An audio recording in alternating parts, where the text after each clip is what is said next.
Do I even need to say that I'm late? Like, are we even surprised at this point? Okay.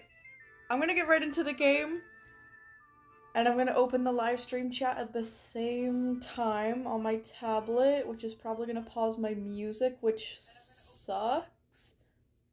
But hi, you guys! How's everybody's weekend starting off? How's everybody's Saturdays? Oh, I'm getting an ad on my tablet. All I want to do is resume my music. There we go. Turn it down a little. Okay. I was gonna say ignore the fact that I'm an elephant. Because I was only an elephant so I could record something for my YouTube video, but actually I kinda wanna play as the elephant again, not gonna lie. First mod here today. Oh yeah, that's true. Hi Kobe and hi Hawk. Okay, let me unplug my phone from charge. It's like 90 something percent, so it'll be fine. It'll be fine, and I don't want that wire to get in the way. Yeah, lots of highs, lots of hellos. Nobody's saying that their weekend is going good so far, though. Uh-oh. I mean, I'd assume so. You guys seem very enthusiastic, but yeah. Wait. Huh, wait, what? Wait, on the corner of my screen. Well, I could have swore I just seen Starscream, but there's no... Oh, there we go. Sorry, my chat was weird for a second on my tablet. Okay, let me pin the chat rules. Thank you, Hawk. My weekend is fine. My B-Day is next week, so I'm pretty excited. Eek, get excited. Happy birthday. Well, happy early birthday, you know. My weekend was filled with me struggling breathing. Hello, Sai. What do you mean? What's up? Were you sick or something? I hate it when that happens.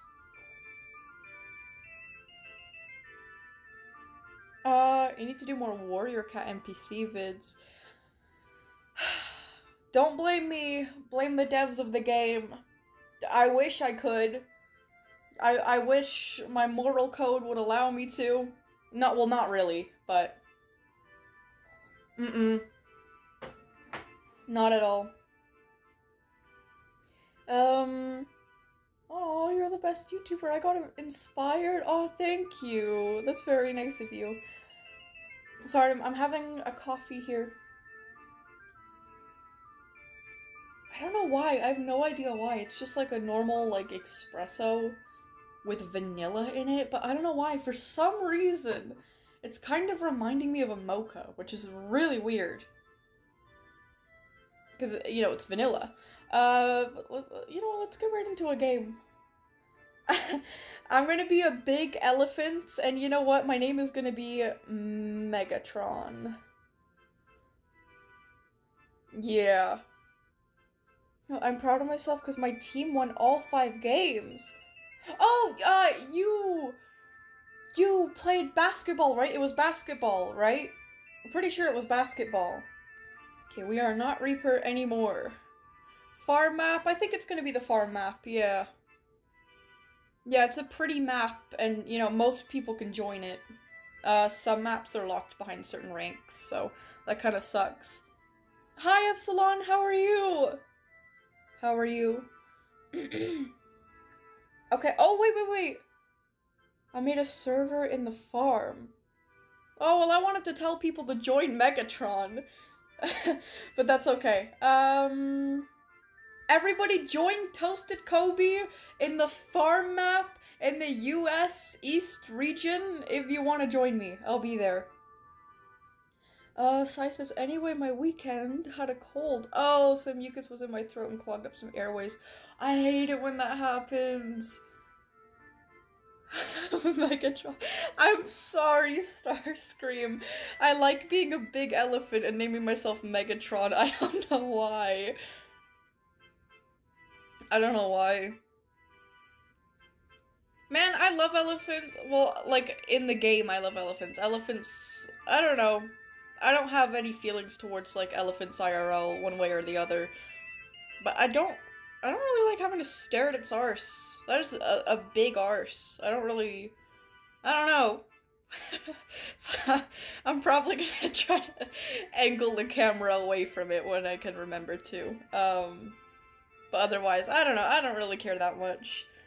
Oh, my weekend was kind of bad because I was sick all week. Oh my gosh, so many people getting sick this week. That sucks. Man, that sucks. I guess it's that time though, you know, the cold months.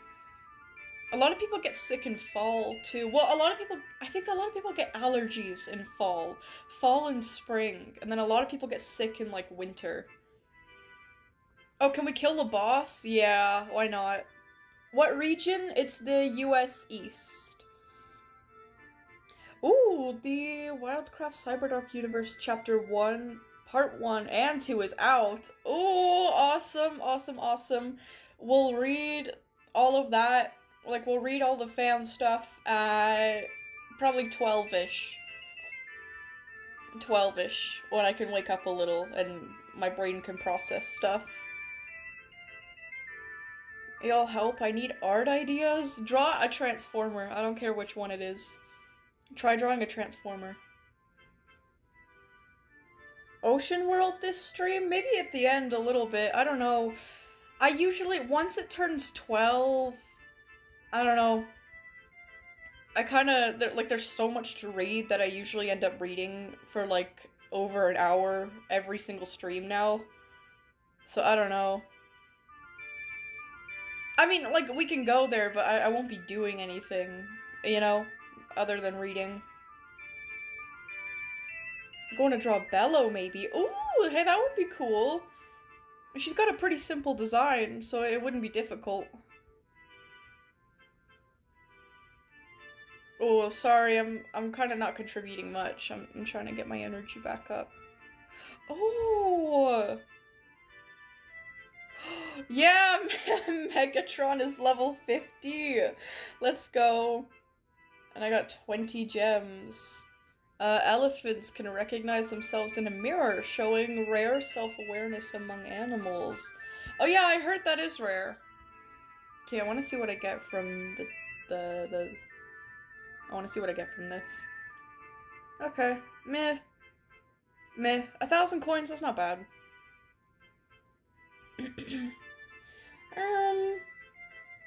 What are we gonna do?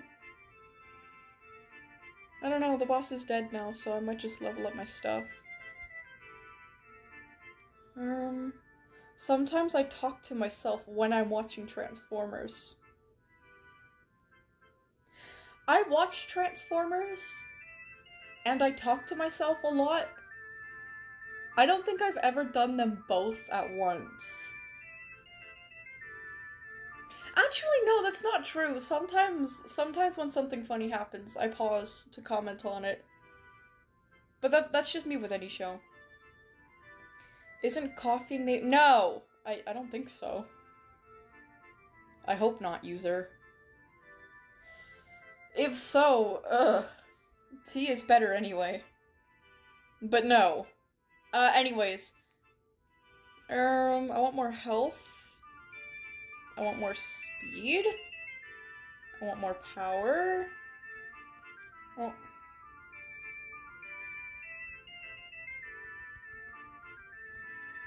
You should draw Megatron the elephant.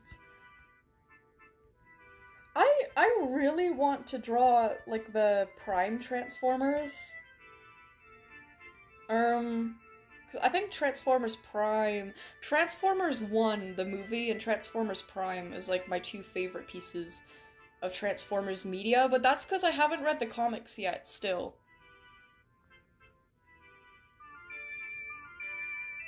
I don't want Megatron. I'm sorry, Starscream.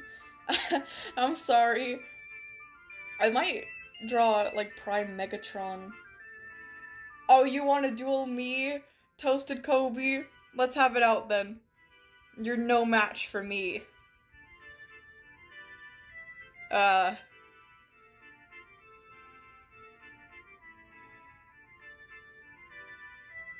Violet, should I draw the elephant that you're on right now?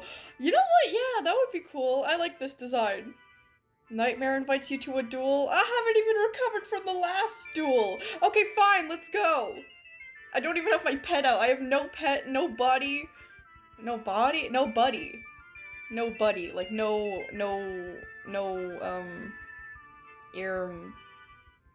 what was I gonna say? No bug friend. That gives me little power-ups.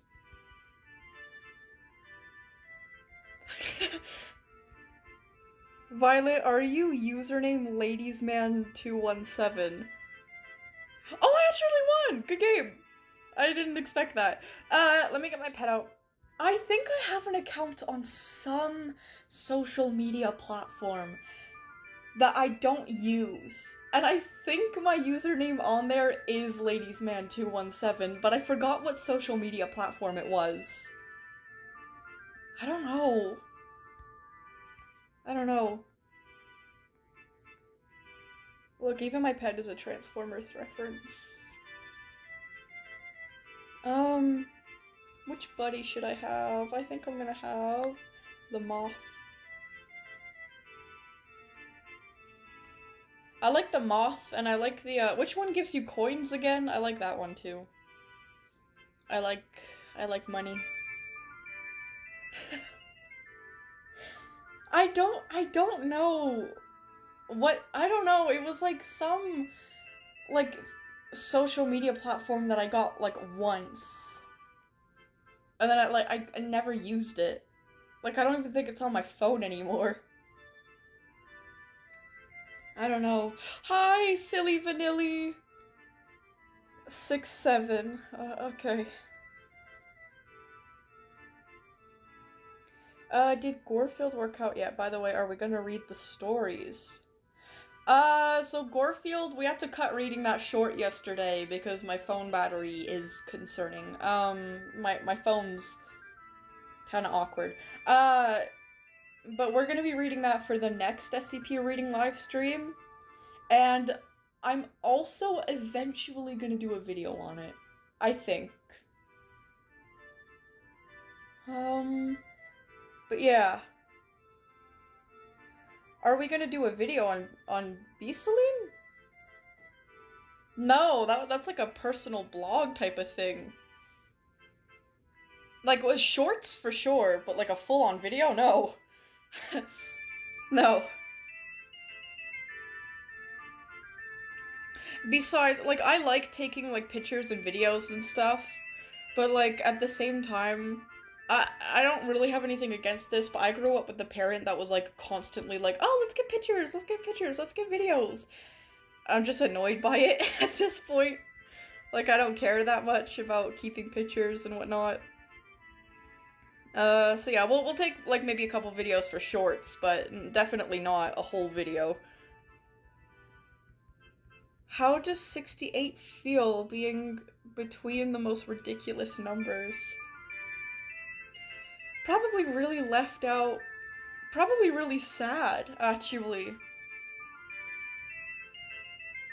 Actually, really sad. Like that one gif of Mufasa going like, oh, I'm surrounded by idiots.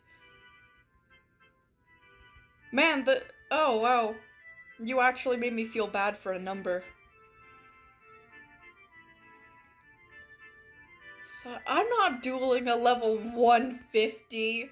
Are you crazy? As an elephant, as a level 51 elephant. Oh, what's making that noise? That buzzing noise. That was my charger. I'm sure it's fine. My tablet needs to charge, so. It's a bit annoying, but it would be fun. Hawk, would you want to do a video for... Oh yeah, no, you guys could do videos for your channels, for sure. But my channel is, like, horror and, like, sometimes comedy. But it's not, like, a personal blog channel. Like, come with me to go to Beline for a week as the plague doctor. So, when you arrive, you get these cute little bracelets, just to let the staff know which type of membership you got. If you get the all-inclusive, you get the blue one, which I think is super cute. I don't know, that's probably not how it works, but I'm just being a dickhead here.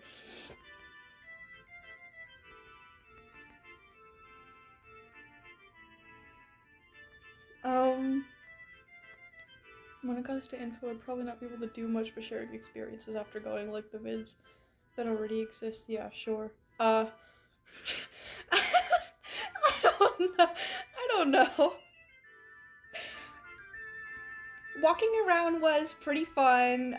Most people had really good costumes, and I was just so impressed to see the amount of dedication and creativity some of these people had. I actually passed out from heat stroke at about an hour and a half in because I'm wearing full black leather, and it was very difficult to breathe, but I woke up and then I had a glass of water, so I was fine after that. Then we went to go check out the food. Like, I don't know, man. I don't know. New objective, make Violet watch all Beline videos. I can't even watch videos on things that I care about. What do you mean? I haven't even finished watching Transformers G1. I haven't finished watching Arcane. I haven't finished watching Avatar: The Last Airbender. I can't even force myself to, like, finish things that I actually want to do. You think you're gonna get me to watch Beline? Absolutely not. No pun intended, but you're actually trying to drag an elephant on a rope here. Did y'all know player Avarice? I know a little something about him. I don't know him too well, but yeah, I've heard of him. The wolf who broke the world record for the most widest jaw in the world. That's true. Technically Bellows can get wider if she wanted it to. Because Bellow can contort her body however she wants. Did you know that I'm probably gonna have to, like, include this somewhere, in, like, future projects that Bellow was gonna be in. But the way that Bellow got out of the bottom of the winter forest in, like, the cinematic universe, you know, like the short film, she literally just stretched her body up and up and up until she was, like, as tall as the sky, and she crawled out of the ground. The great stretch of 25, I guess. I'm also recording, but only for memories. Oh, that's fun. That's cool. I'm fine with that. I'm fine with recording, clipping, screenshots, whatnot. That's totally cool. A wolf is more flexible than me. I guess so. Damn, that girly play. Imagine how she would have looked, though. Like, imagine seeing a wolf stretched, like, so tall that she went up to the sky, but she was, like, underground. She would have been like a giant black worm, almost. What's your region and user? Okay, so I'm not the host of this game. The host is Toasted Kobe. You know what, Kobe, let's go. Let's go, let's have it out. You're just increasing your duel score at this point, which honestly I respect. Someone asked me something? Oh yeah, the region is the US East. And the server is Toasted Kobe. Yeah, good game, Toasted Kobe. I'd like to imagine she only stretched her legs so she looked like she was on ridiculously high stilts. I think the only thing she didn't stretch was her head, maybe. That'd look goofy. Imagine if she stretched her head. When are you gonna make a server? We can server hop in like 4 minutes. I don't see why not.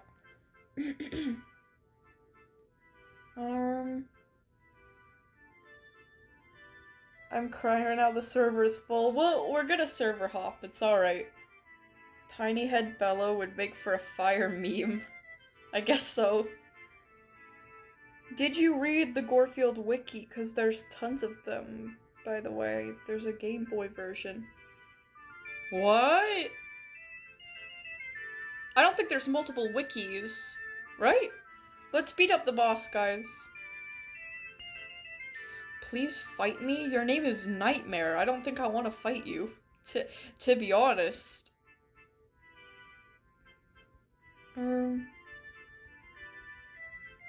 Wait, Tiny Head Bellow is like that purple villain in Puss in Boots: The Last Wish. I feel like I should know about that. I never watched the movie, but I don't know. Like, I watched a lot of clips of it and a lot of reviews of it, mostly because I love that wolf. I don't care. Oh, Kamari's here! I forgot to, change the chat filter. I don't know why it does that! It's just fucking YouTube updating shit to be more shit.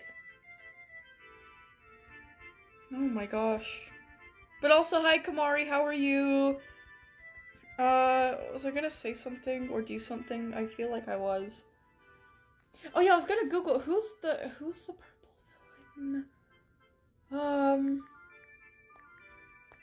Purple villain in Puss in Boots 2.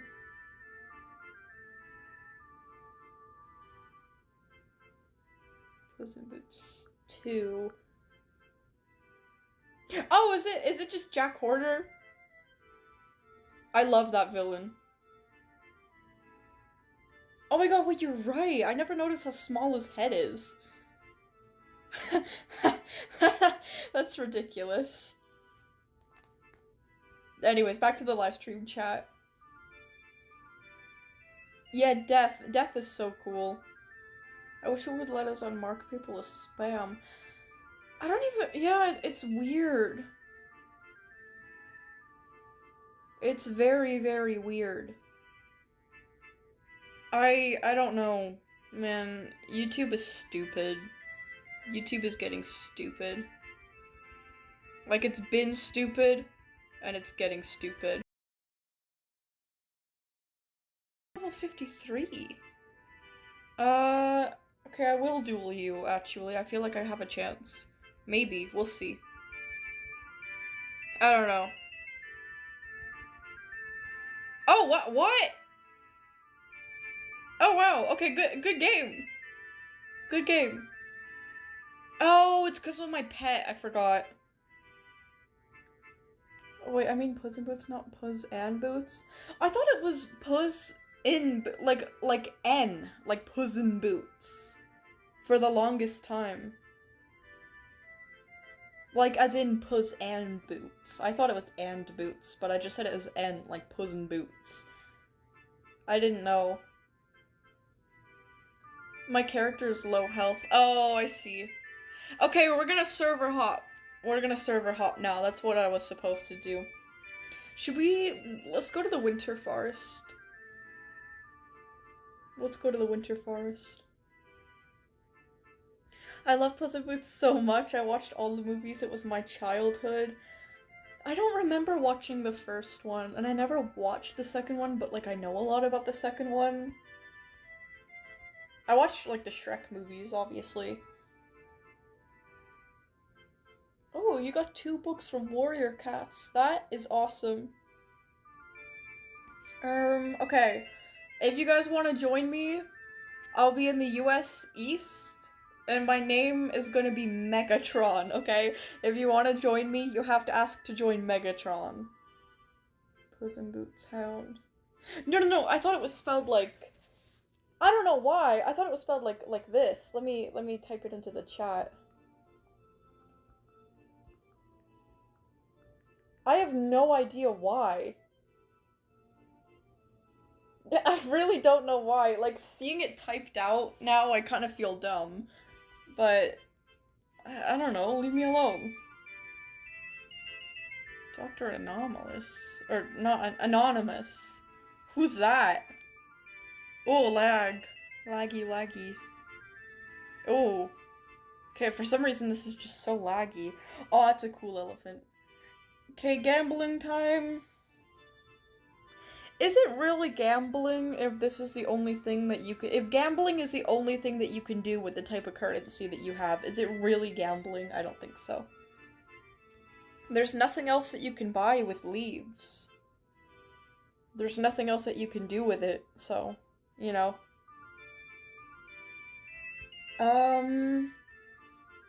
Wait, so I wasn't even paying- what did I get? I wasn't paying attention to what I got. Well, hopefully I got a lot of, elixir. That's all I really want. Let me see. I want to upgrade my buddy.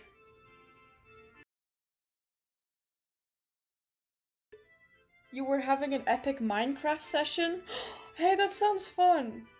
I don't know. I don't know.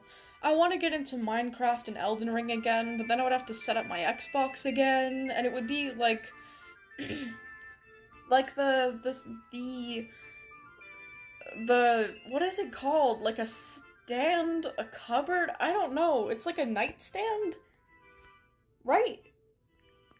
Why do I not know words for things? Nightstand. Yeah. It's kind of like, yeah, it's a nightstand. The nightstand that I used to have my TV and Xbox set up on, yes, I had it set up on a nightstand. Fuck you guys, furniture is expensive. It also worked, my TV was small. But, the place that I used to put my Xbox on is now where I put the case for my centipede. So, if I want to set up my Xbox again, then I have to move my centipede, like, into my closet, up on my dresser. And I don't like her being in there for too long. I don't know. I don't want to shun her away to the closet. I mean, she's fine there, obviously, but, you know, I don't know. Like, she's my girl. I don't want to put her in my closet and just leave her there, you know? So, yeah, I don't really play on my Xbox much anymore. Too busy anyway. I'm my own boss, you know? I'm my own manager. Oh, hey, look, twinning! Twinning! Did you guys know, the reason that Reaper really likes elephants is because, oh, it's snowing. Anyways, is because in Transformers, in the comics, Soundwave really likes elephants. Like, I think it's his favorite animal. Like, what does he say about them specifically? Let me Google it, because I can probably find, like, a comic panel where he talks about it. Oh. Who the fuck is, like, dumping a bucket of water onto the floor upstairs? I have no idea. Anyways. Soundwave, I'm just gonna search Soundwave and elephants. I think he, like, finds them, like, really majestic. Soundwave and elephants.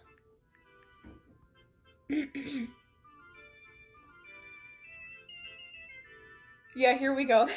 There's a comic panel of him walking with, like, a giant herd of elephants. Oh, the image is too blurry, though. I can't read what he says. Oh, he said... Okay, he's saying Thundercracker, which is another Transformer, like a Decepticon. He said, I am busy. I have not yet had time to read your script. Oh, wait, what? Oh, he's not talking about elephants in this? Oh, okay, so he's claiming that he's too busy for his friend. Because he's walking with a group of elephants. Like, he's claiming to be busy. Okay, so okay, it's a screenplay. That's the proper... No, the human Soundwave. They've launched an... Wait, what? I don't know. Obviously, this requires context for me to understand, so... I don't know. Yeah, but Soundwave really likes elephants.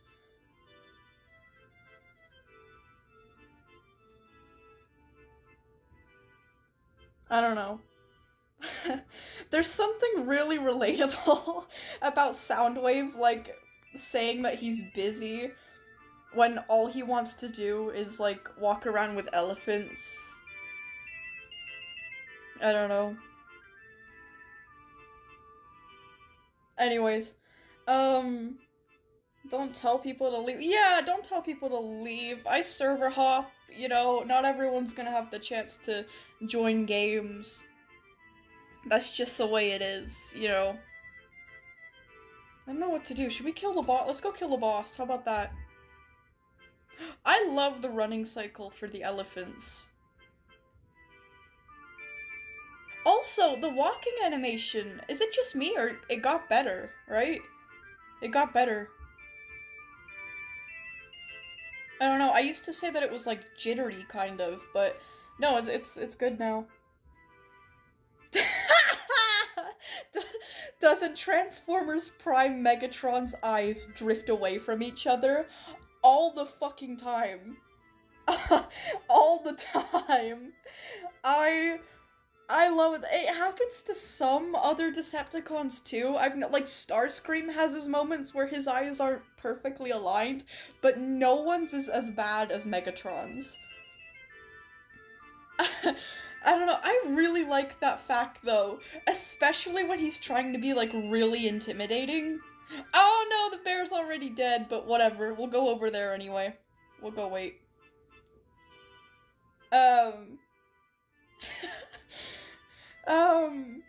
There's this one there's this one scene with Megatron where I'm not gonna quote this like exactly because I don't remember the scene exactly, but he's trying to be intimidating towards like another Decepticon, and he leans in towards them and he's like, I see the future vividly, and he like leans in really close, but his eyes are so far apart.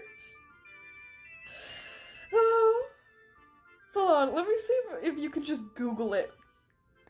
Prime Megatron's eyes. Prime Megatron's eyes.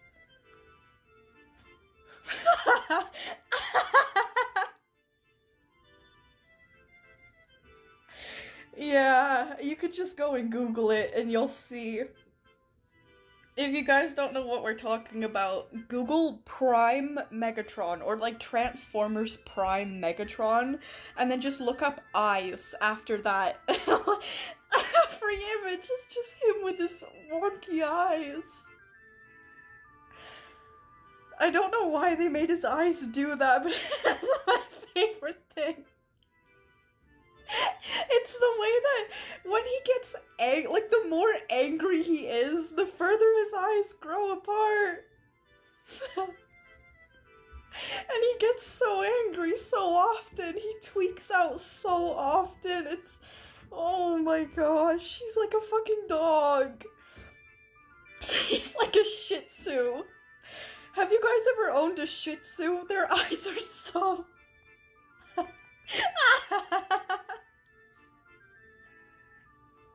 I love Shih Tzu eyes, so I have a Shih Tzu and her eyes are like that. I remember I used to draw her a lot as a kid. I used to make her eyes, oh my gosh, I used to make her eyes so far apart.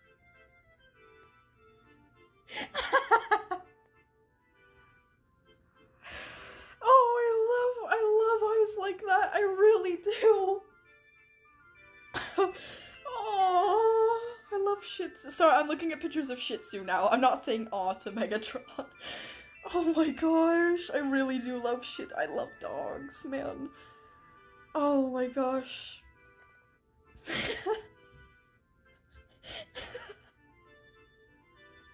Violet threw a child down a well one time. How do you know it was a child? We don't know if it was a child or not, right? I don't think we have any evidence if it was a child or not. Why did you...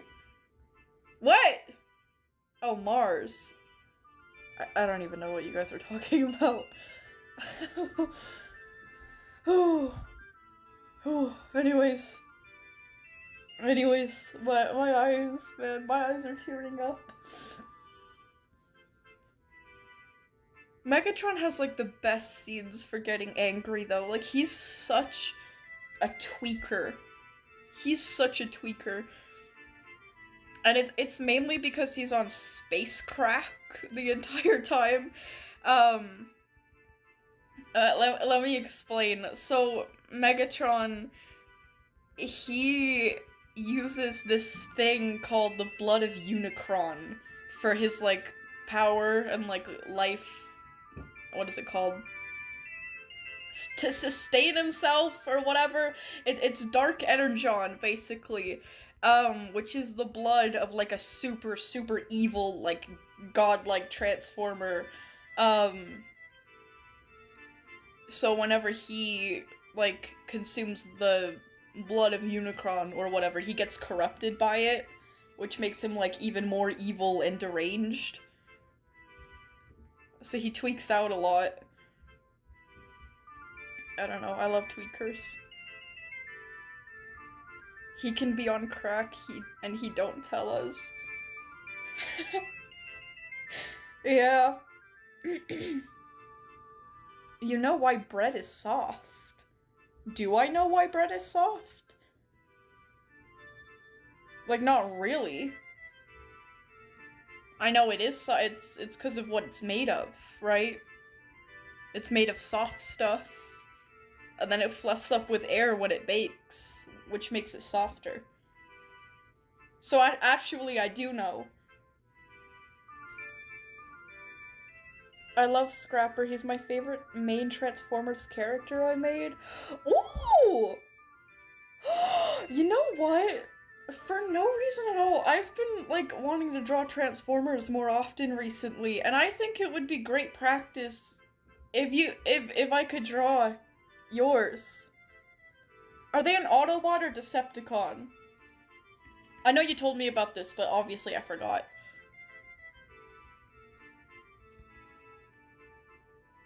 I gotta do some digging to see if I'll find old pics of my very first OC. Ooh, it was a FNAF one. Hey, that's cool. I hope you find it. Walk for 2,000 meters with any character? Okay, easy. Dr. Anonymous? Who's that? Server hop? We'll server hop in a minute.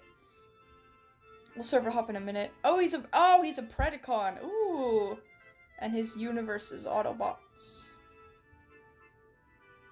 Like, he's on the Autobot side? Wouldn't he be a Predabot? I always thought that cons equaled Decepticons. I mean, I know that the Predacons were made by Shockwave, but I don't know. I think Decepticon equals con at the end of your name, then Autobot equals bot at the end of your name. Like the Dinobots, because they're on the Autobot side. Or the Viacons, because they're on the Decepticon side.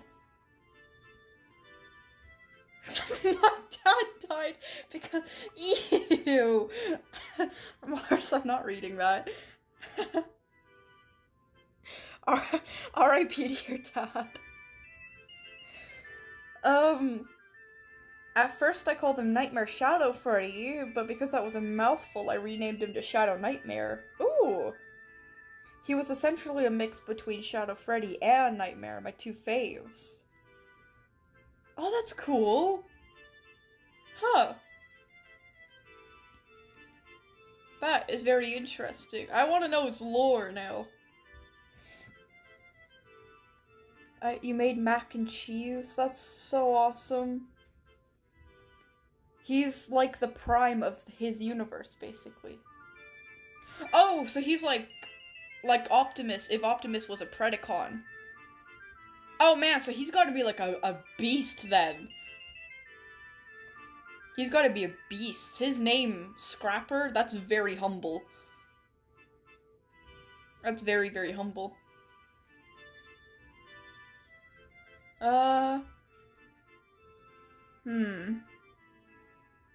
What inspired you to play Wildcraft? I don't know. Actually, it was years ago, so I would not remember.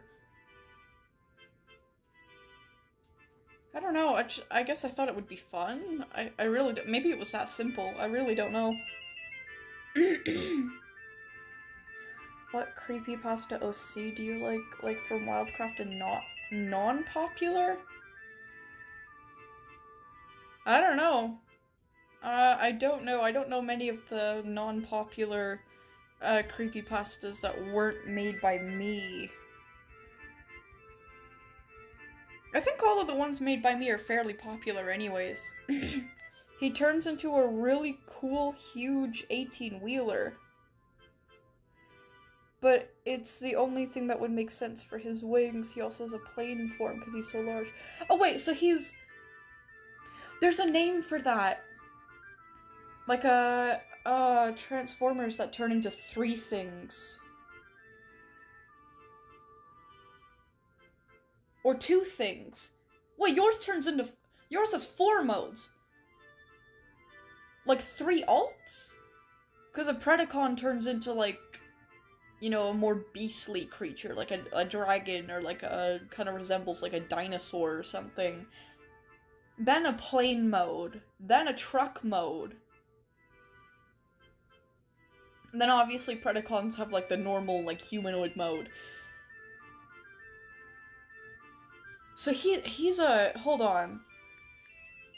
Transformers with 3 alt modes. There's gotta be I know there's a name for the ones with 2 alt modes. It's extremely rare, but... Is there any with 3? Triple changers. Or multi-changers. Wait, Blitzwing is a triple changer? Hold on, what does Blitzwing turn into? Blitzwing alt modes. He's a triple changer. He can transform into one of 2. Oh, no. Triple changer is when you have 2 alt modes, not 3.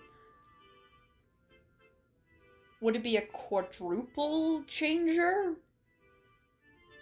Meaning he can transform into one of 2 different vehicle modes. A jet and a tank. Yeah, so he has 2 alt modes. And he is a triple changer. So that would be, so he's a Prime, a Predacon, and a quadruple changer. If I understand correctly. A multi-changer Predacon Autobot who acts like a Prime. Wait. Zinni, no! Don't ever ask me that again. That's disgusting. Ew. Anyway. Ew. Anyways. So, wait, is he kind of like Smokescreen then? Like, he's like kind of set up to be like the next Prime? But, like, he doesn't actually get the leader of, like, the matrix of leadership.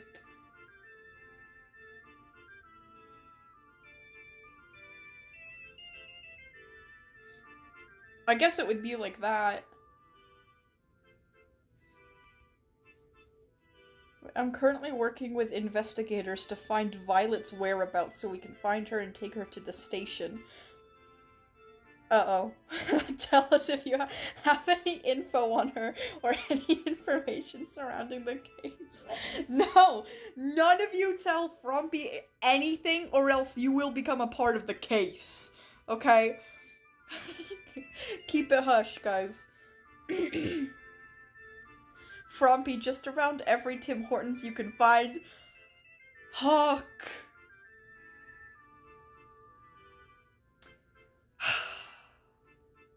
I really liked you, Hawk. Come take a walk with me. Okay, so Scrapper is not actually a Prime. He just acts like what Prime does for the Autobots. So he's like Smokescreen then, a little bit.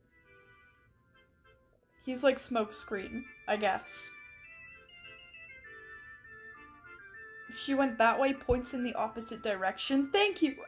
Sorry. Thank you, Kamari! What even was that? Like a hiccup? I don't even know what happened. Wait, do not threaten the live chat? I will not hesitate to swat you. You can't swat me. You can't swat. You don't know where I live. You don't know my neighborhood. You don't know if my neighborhood has trees. You don't know if I like ice cream. Please tell me you guys know what I'm quoting, or else I'll feel very embarrassed. All Tim Hortons are being shut down? No! No. Tim's doesn't deserve this. They didn't do anything. Please. Please don't shut down Tim's just because of me. I'm obviously on stream as well. I'm obviously in my own home. It's not like I'm streaming from the inside of the roof of a Tim Hortons, and that's why my Wi-Fi is so bad. Come on, guys.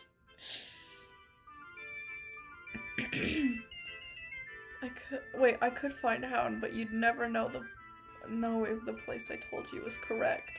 Please stop saying that you can find my address. You've said that multiple times. Please. Are you gonna unalive the boss? That's the plan. Where is the boss anyway? I said I was gonna hang out in that area, but then I just drifted off. Oh, the boss is over here, right? What about reading? 7 minutes. Let me breathe, please. I need mercy in the mornings. Ew. I'm dying.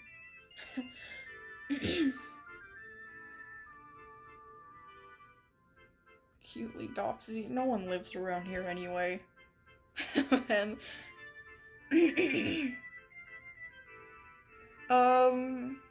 What's happening right now? Is someone Wait, what? Is someone doxing you, but I could tell jokes? I don't know. It's a reoccurring theme, for one person in particular to tell me that they can easily find my address. I don't know. Cutely sits in a corner eating Energon. Aww. Aww. That's so cute, Starscream. Aww.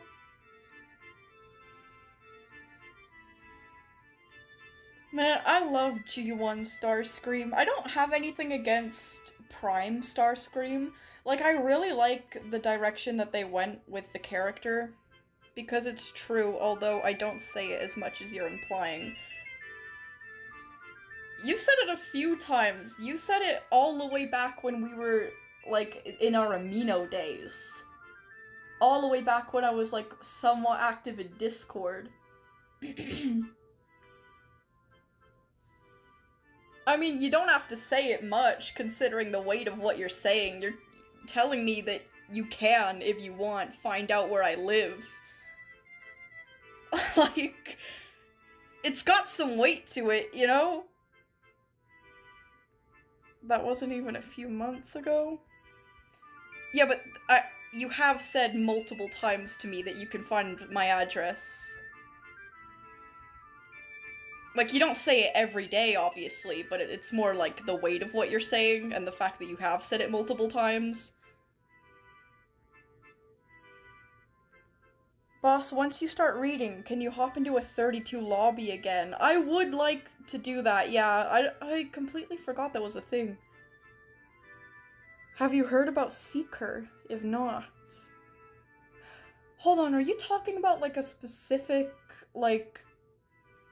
I don't know, only when it comes up in conversation? I'd rather it never come up in conversation, to be honest. I don't really like it. But anyways. I don't know, man.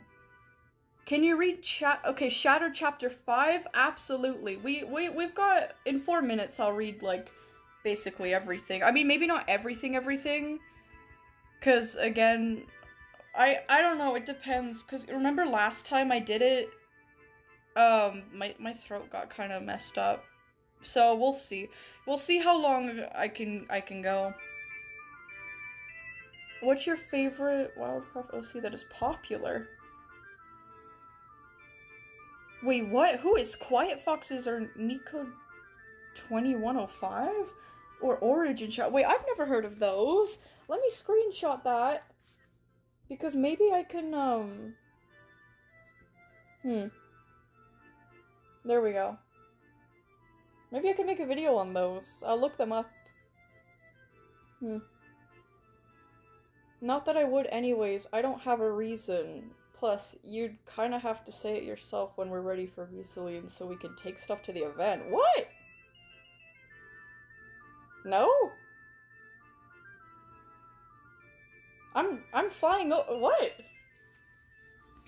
Plus, please don't imply that you could ever have a reason to dox me. There's absolutely no reason for you ever to find my address. Like, I don't know, unless, like, I don't know. Like, even if you, like, came to my city, it would be, like, for an event. Like, you wouldn't go to my house. I don't know. I don't know. Anyways.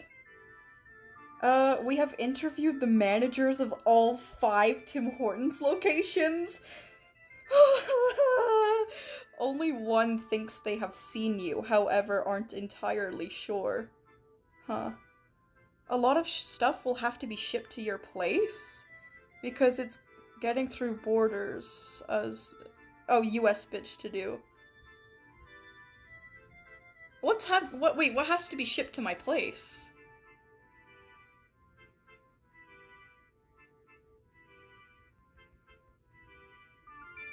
I don't think he'd actually dox you. I know. I'm just saying I don't really like him saying that he could.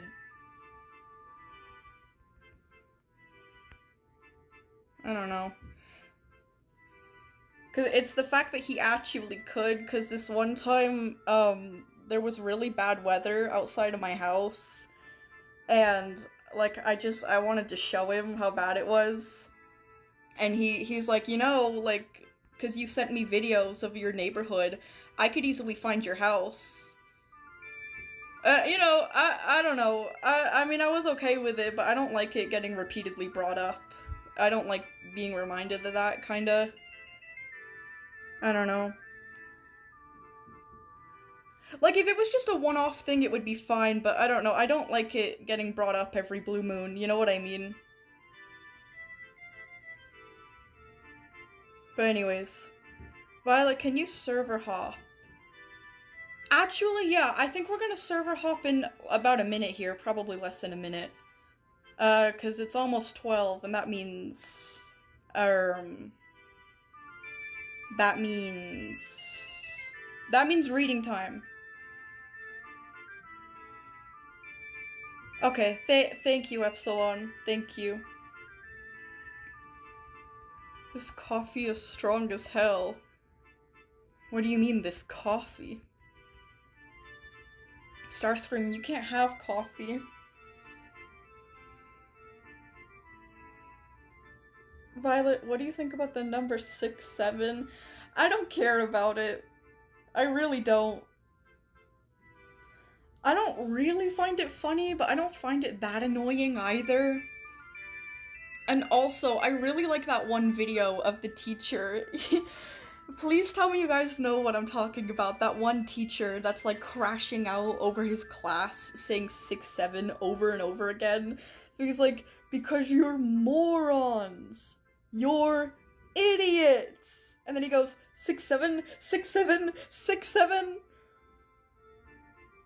I love that a lot. Thank you, barbecue beans are better.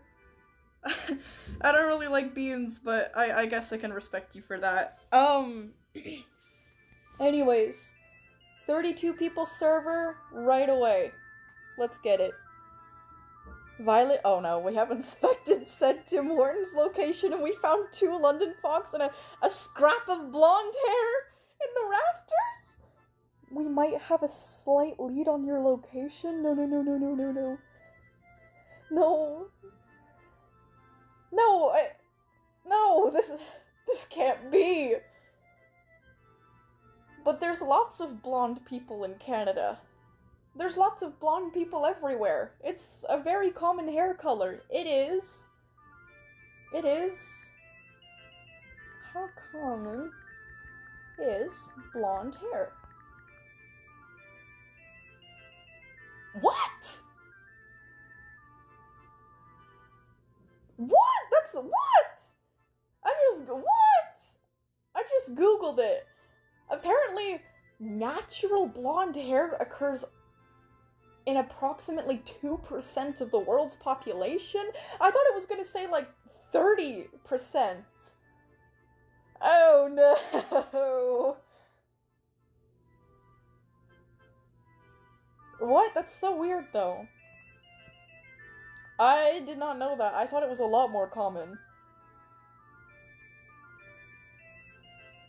Huh. But still, okay, we need to join a 32 server. Alright, guys. Let's join the one that's not full already. Let's join the Wild Plains 2. Because I said so. Bye, have a god weekend. Like a godly weekend? Thank you, Sandra. Sandra, have a beautiful Saturday. Have a beautiful weekend and a week. Wait, Hound, can you hold off from reading the Cyberdark universe until last? I have some stuff I need to do and want to hear it. Oh, okay, yeah, sure. Okay, we'll save that for last then. So, who's going first? That's the question. Wait, boss, do you want me to show my cheetah OC Leo again? The cursed guy I told you, about. Oh yeah, I remember your characters. You had 4, right? If I remember correctly, there was a bear, a cheetah, a horse. I might be wrong about this, but I think a snake? Oh. Hold on, the hour-long Song of Storms is over. I don't know what it's playing now. It's playing some emotional version that I don't want to hear. Which is actually, you know what, the timing of that is really perfect, because that means we can switch to our reading music, which is usually, the Twilight Realm theme. Where's the video that I always watch? Is it this one? No, it's not. It's like a 2-hour-long version. Oh wait, but this is slowed. Oh wait. Oh, that's kind of cool. It's kind of eerie sounding. I don't want this version though. I want the 2-hour version.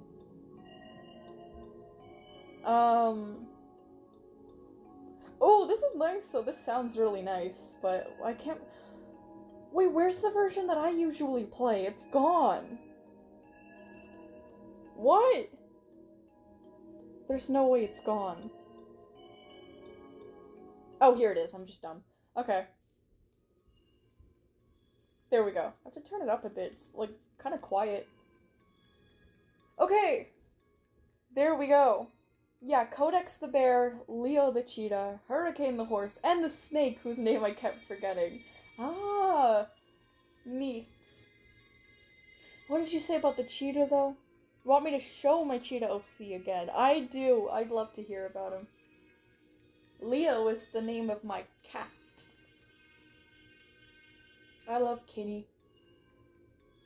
He was suspiciously shy yesterday. Like, he was acting weird yesterday. I don't know how he is today. I haven't gotten to see him yet, because when I went upstairs, my mom hadn't come out of her room yet, which is where my cat was, so I didn't get to see his behavior today, but yesterday he was acting very odd.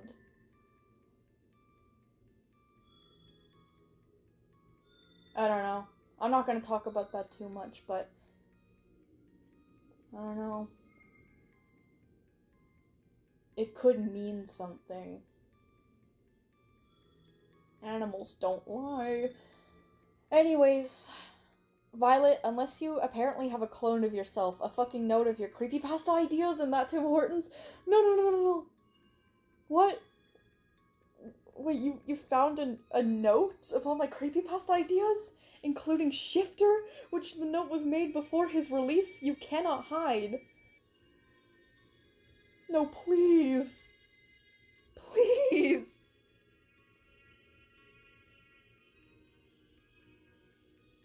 Yeah, Kobe and Hawk are right. Slow mode is on to prevent spam, and 10 seconds is fine. You could even push it to 7 if you want to, but, you know. Oh, look, Hawk, we're matching! I never realized that. Why are you in the ground? Hold on. Oh, you're not. Oh, you're just sitting. Your legs were hidden from this angle. I thought your legs were, like, in the ground for some reason. Holy lag! What do you mean, holy lag? Oh, no. Oh no, that's awful. Oh, hold on. I need to get some space so I can. Oh wait, what? Oh wait, Hawk is the cheetah. Oh, I'm stupid. The elephant was lined up with Hawk's username, so I thought the elephant was Hawk. I thought we were not lagging. Hello? I thought we were matching. What is wrong with my brain? I need to lay down. There we go. There we go.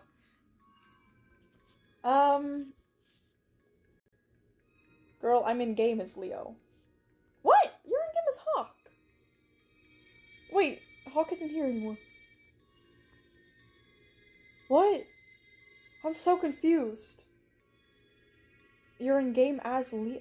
Oh, your avatar is Leo. Oh my god, I thought you were gonna like send me a picture on Discord or something. Oh, I'm so dumb. Let me switch into first person so I can see this. Silly, silly, silly, silly, silly, dumb hound. Let's go into first person. Let me see, where's the cheetah? What? Where is...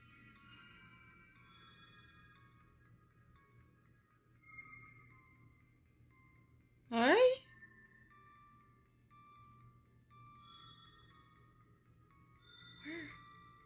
Where? Am I dumb?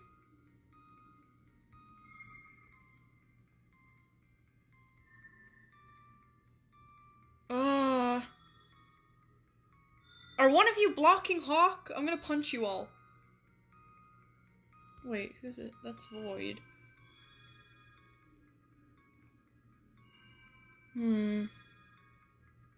Oh.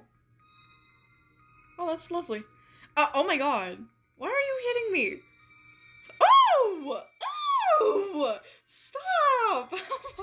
Oh my god, you look like a fucking cooked crab. Oh my god. Oh, not the lag. I think my graphics might be a bit too high. If we experience too much lag, I might just leave. Where did Hawk go?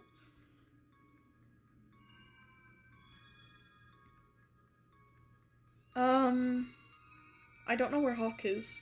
Like, I'm looking around and guys, I'm not the only one that can't see Hawk, right?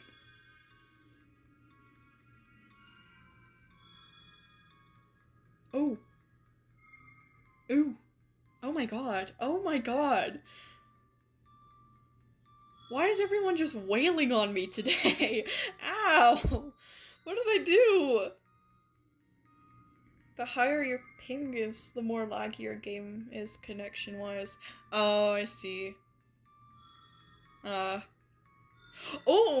Wolfie, that's somewhat what I originally wanted Reaper to look like. I still really want that skin. I still really, really want that skin. I want to be able to customize myself to look like Soundwave. I love Soundwave. Soundwave is my favorite Transformer of all time. Even more than G1 Starscream. Is Starscream still in the chat? I have more devastating news for Starscream if Starscream is still here. But I don't know. Wait, Violet, you want to hear some jokes? Oh, absolutely I do. I love jokes. Okay, I don't think, I don't think I'm gonna... Where's... I see Hawk in the chat. Where is Hawk in game? Oh, there. Whoa! Ooh! Oh, the clothes match so well with both the skin and the mask. That is incredible. That is gorge. That is very gorge. I don't think Starscream is here anymore. Man. I don't know. Should I save it till Starscream is here again? You know what? No. Just in case they watch the live stream, like after it's over, you know, like it's a video and not a live anymore. Starscream, if you're listening, I don't know if you are, but if you're listening, I don't even think Starscream is my second favorite anymore. I really like Knockout from Prime. Like, I don't know, he's kind of relatable. I think my second favorite might be Knockout, I'm not even joking. And I think my third favorite is G1 Starscream. I'm so sorry. I'm so sorry. Anyways, who's going next for reading, though? Wait, Violet, we have found a house that has been burnt to the ground suspiciously close to Tim Hortons. The people said it was caused by a delusional blonde woman wearing emo clothing? I don't wear emo clothing, I wear black clothing, that's different. That's different. I don't even wear, like, extra accessories or do anything crazy with my hair.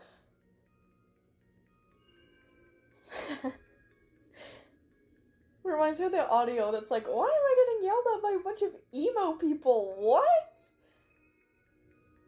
The people are like, what, my outfit is emo? How is this emo? Violet, you should start doing Sunday streams. I should! I really should. Wait until, like, November is over and I start working on editing for The Wolf and the Guardian.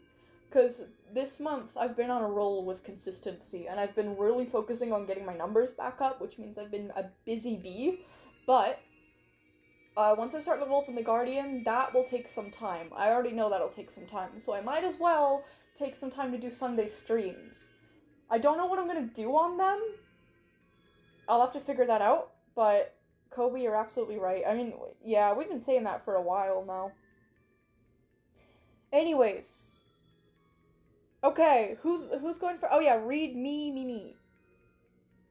Okay, we're gonna read... Yeah, you know what? We'll start with Call Me Kamari. Okay, here we go. Posts. Ooh, a Starbucks. Or something in a Starbucks mug. I don't know if that's a Starbucks. That looks so good though, Kamari. Sorry, I have to go into the, like, community posts to see, like, the stories. But Kamari here posted a lovely... Is that a hot chocolate? It looks like one with the whipped cream. And the... Is that cinnamon? With the marshmallows? Why you got a plastic straw in a hot drink, though? You must love microplastics. Oh, but your PC setup is so cute! Your mouse pad, that's so cute. Your keyboard is so colorful. Okay, anyway, that is not what I'm here for. I'm getting sidetracked by the easiest things. Okay. So, for those who do not know, well, number one, I would highly recommend checking out the other streams, specifically my last stream on Wildcraft, like the Reading Fan Stories stream, that one. But basically, at the later half of my streams, I read my subscribers, my viewers, whatever, I read some of their stories, and most of them are, like, fan pieces for my cheetah persona, who's also just named Violet, because she's, like, supposed to be just me as a cheetah, but yeah, I have some absolutely incredible writers making some absolutely incredible things. So I like to read it. I like to read it out loud every stream, every Wildcraft stream that I do. So I will be doing that now. So now we're reading from Kamari's story, and this is not a fan story for me or my character. This is actually a warrior cat story, with completely new clans and new characters called Shatter, and we are currently on chapter 5. So I would recommend going to my other streams and catching up on that. One thing I would highly recommend for you guys to do, because I don't think I'm ever going to get around to doing it myself, is if you guys want, when my live streams end, you can go into the comment section and you can timestamp your part of this, like, whenever I read your part of the story, like, your story, you can timestamp that part in the live stream comments so that other people can go back and read, or, like, see when I read your story, so they can get caught up and they can know more about the stories, I guess. Oh, it'd make it a lot more easier for them. So anyways, I do give summaries, though. So, Shatter, again, is like a Warrior Cats book. This takes place in a clan called the Lily Clan, and it is about a bunch of kits becoming apprentices, and there is currently one apprentice named Poison Paw who has been receiving very special training from a very odd, a very odd, kind of sinister-seeming, cat who seems to be, like, anomalous in some way. I don't know.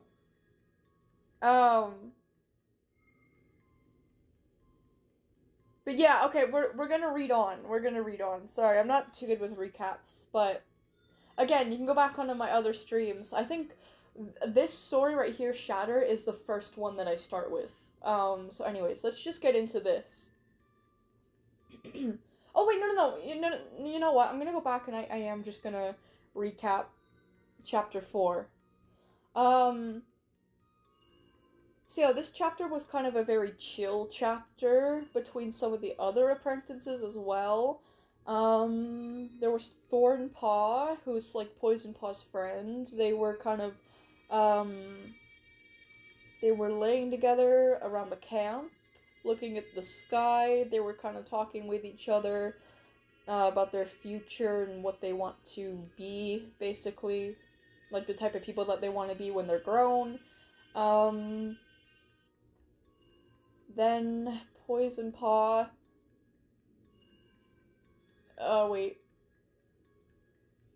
Yeah, so Poison Paw, later that night, Poison Paw slips out of her, nest, because she kind of, like, sneaks off at night to go get special training.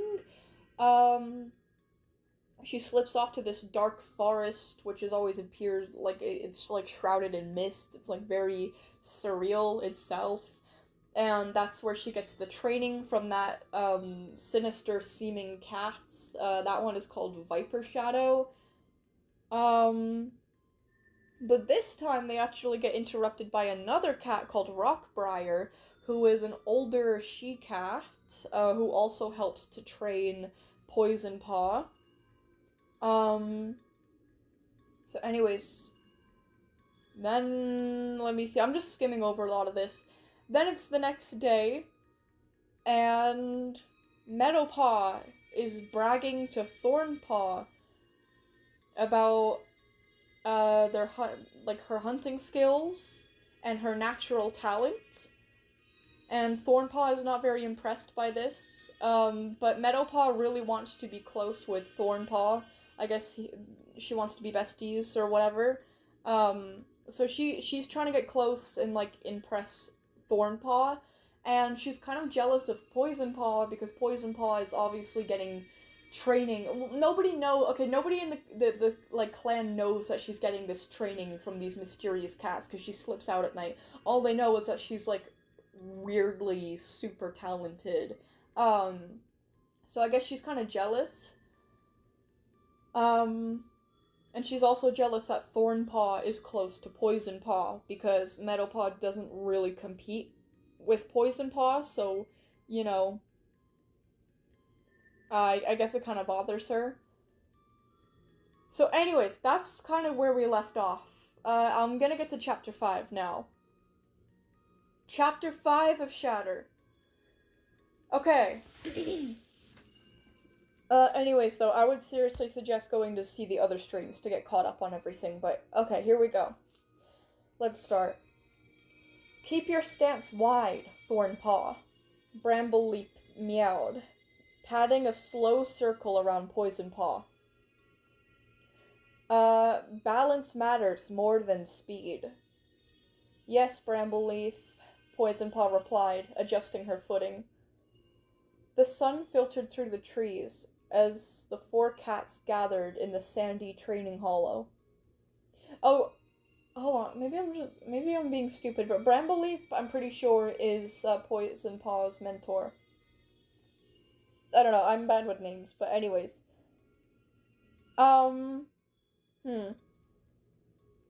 Anyways, Brambleleaf stood beside Mothcrackle, Meadowpaw's mentor. Alright, Mothcrackle growled. This'll be a good sparring session. Session. Meadowpaw, you're with Poisonpaw. Meadowpaw rolled her eyes. Fine. Meadowpaw smirked slightly. She wasn't thrilled to be paired with the most arrogant apprentice in the clan, but part of her looked forward to wiping the smug look off of Meadowpaw's face, even if just for a moment. Remember, Brambleleaf cut in firmly, no claws. No claws, both apprentices echoed. Meadowpaw said it with a dramatic sigh. They faced each other in the sand, tails twitching. Thornpaw and the other mentor stepped back to watch. Go! Mothcrackle barked. Meadowpaw lunged first, swift and light on her paws. Poisonpaw ducked, rolled, and shoved back with her third leg. Oh, her hind legs, sorry, knocking Meadowpaw off balance. She recovered quickly, narrowed her eyes. I lost my place. Oh, and swiped at Poisonpaw's shoulder. Poisonpaw blocked it with ease and countered. Left shoulder, twist, duck. Her body moved faster than she thought. In the heat of it, when Meadowpaw lunged again, Poisonpaw didn't hold back. Her claws slipped free, like instinct had taken over.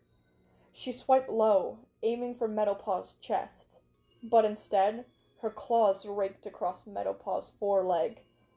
Oh my gosh. Meadowpaw screeched and jumped back, stumbling in the sand. Fox stung! Poisonpaw! Poisonpaw froze, horror blooming in her chest.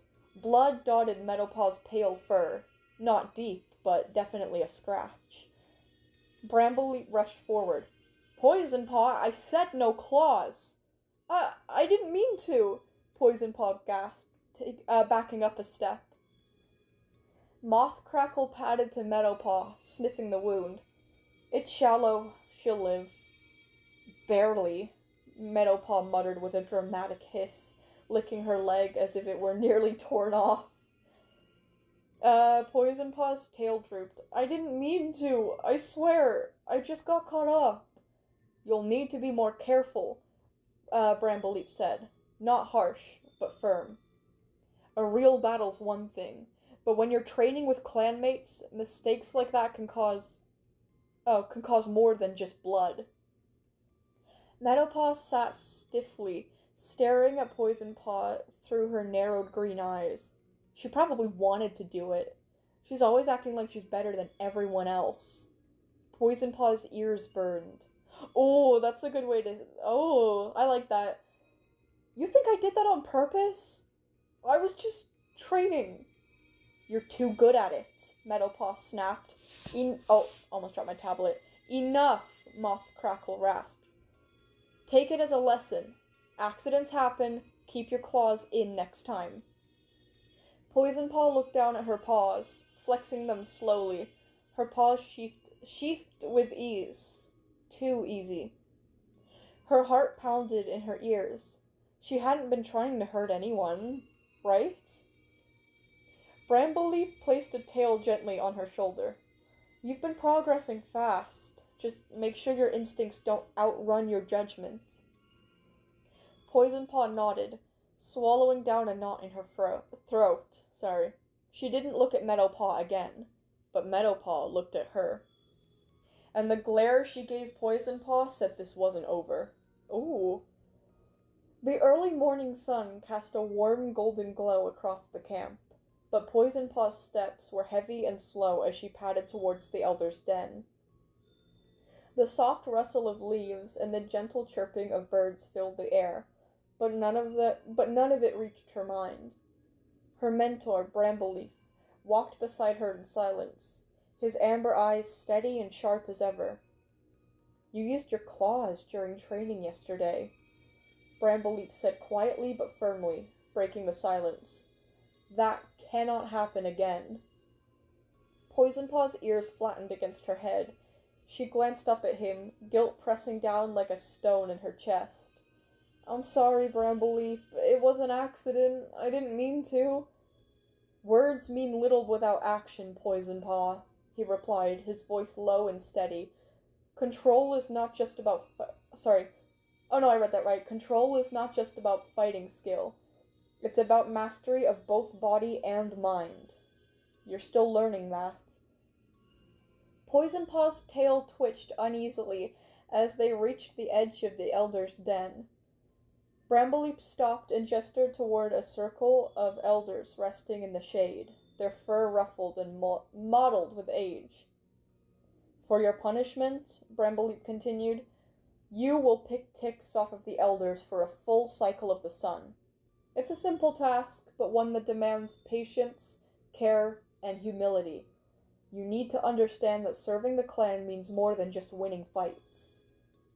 Whoa, that's a cool elephant in my face. That is very cool. Anyways, I don't want to lose my place. Poison Paw swallowed hard, then dipped her head. I understand.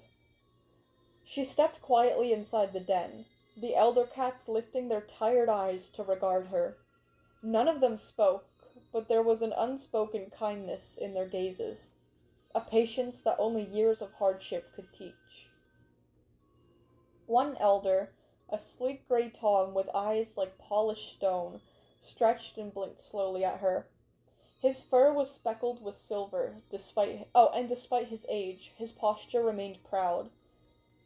Poison Paw settled beside him and began her careful work, her paws moving gently through his thick fur, picking off small pests hidden there.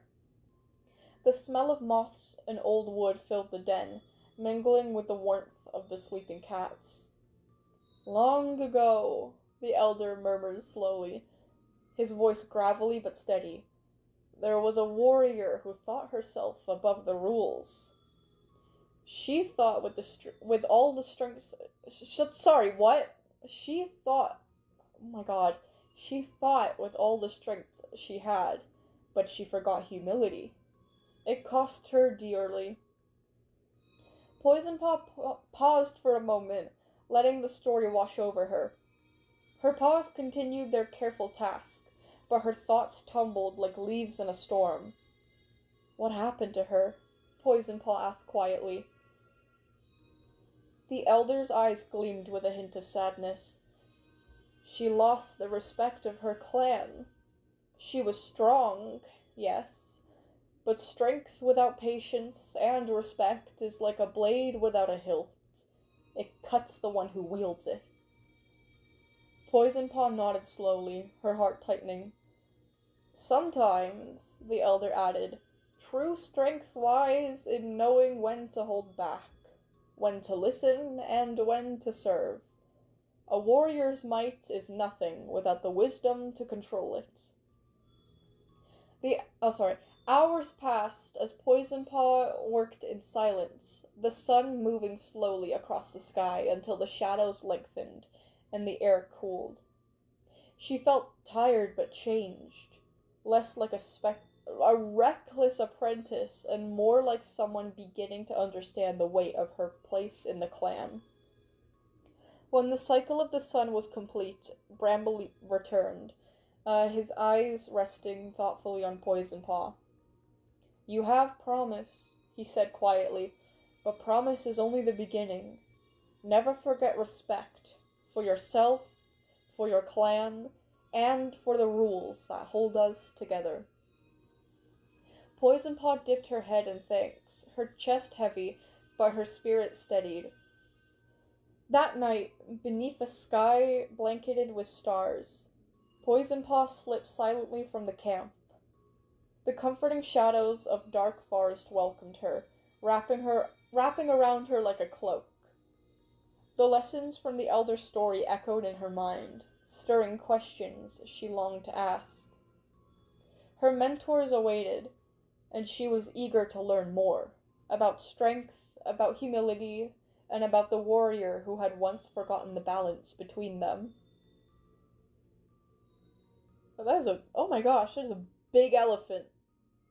Anyways, mist curled along the forest floor as Poison Paw stepped into the dark forest.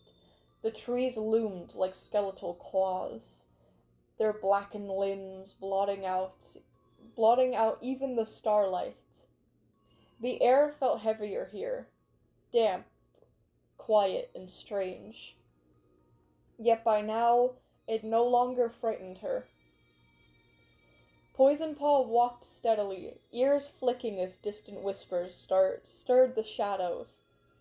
She reached the training clearing, where two familiar cats already waited for her. Viper Shadow, her usual mentor here, sat like a shadow given form. Beside him lounged Rockbriar. "You're late," Rockbriar chirped. "Or early. Time's fake here anyway." Poison Paw sat, her tail curling neatly around her paws. "I was picking ticks off the elders," she muttered, as punishment. "I used my claws in training today." "Oh, naughty," Rockbriar said with mock horror. "Please tell me you made someone cry." Viper Shadow's head tilted slightly, unreadable. His voice came out like wind through hollow logs. "Did you learn anything?" Poison Paw hesitated. "One of the elders told me a story about a she-cat who was strong, but too proud. She lost her clan's respect. Everything. Do you know who he meant?" Viper Shadow didn't move. The forest seemed to hold its breath. Rockbriar flicked her ear. "Sounds like a classic downfall tale. Probably ended with her getting clawed up by a badger or banished into the woods. Either way, fun." "I think it was more serious than that," Poison Paw said quietly. Stillness stretched between them. Then Viper Shadow spoke, his voice dry and distant. "There have been many who let their pride rot their purpose. Their names fade, their bones sink into the forest floor." "But was she real?" Poison Paw pressed. "Was it someone you knew?" For a long moment, neither cat answered. Then Rockbriar rolled onto her side dramatically. "Look, Kit. If you don't want to end up like her, don't break the rules unless you're smart enough to rewrite them." Viper Shadow finally rose, his movements soundless. "She was real." Poison Paw's ears pricked. "She was powerful, revered, but she believed her strength made her untouchable." He stared straight through her. "When she fell, no one caught her. They just watched." Poison Paw swallowed. "Was she like me?" Viper Shadow was silent, then said only, "She was like many. What matters is what you become." Oh, let me turn on my phone again. Oh my god, that gorilla is so creepy. Sorry. Anyways. Poison Paw's ears. Oh, no. I lost my place. Here we go. Rockbriar rolled her eyes. Ugh, so serious. Are we done with story time now? Viper Shadow stepped into the clearing. Oh, the center of the clearing. We train. Poison Paw stood, shaking out her fur, but the elder story clung to her thoughts like cobwebs. Somewhere in the shadows, the past whispered warnings, and she would be wise to listen. And that concludes Chapter 5 of Shatter. This is getting so interesting. I'm wondering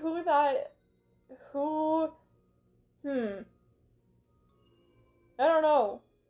Who's the she-cat? Who's the she-cat that met her downfall? It sounds almost like it could be Rockbriar, but the way that Rockbriar is responding, it seems like it's not. Or at least she had a similar story, because she seems familiar with that type of situation. Also, oh my god, Kamari, the way that you describe settings, the way that you set the scene, the way that you describe characters' feelings, oh! I could learn a thing or two. Kamari, absolutely incredible writing yet again. Yummy, yummy stories, because they eat the house down. Wait, what? Beware of who? I trust the word of Kamari. Are they in the server?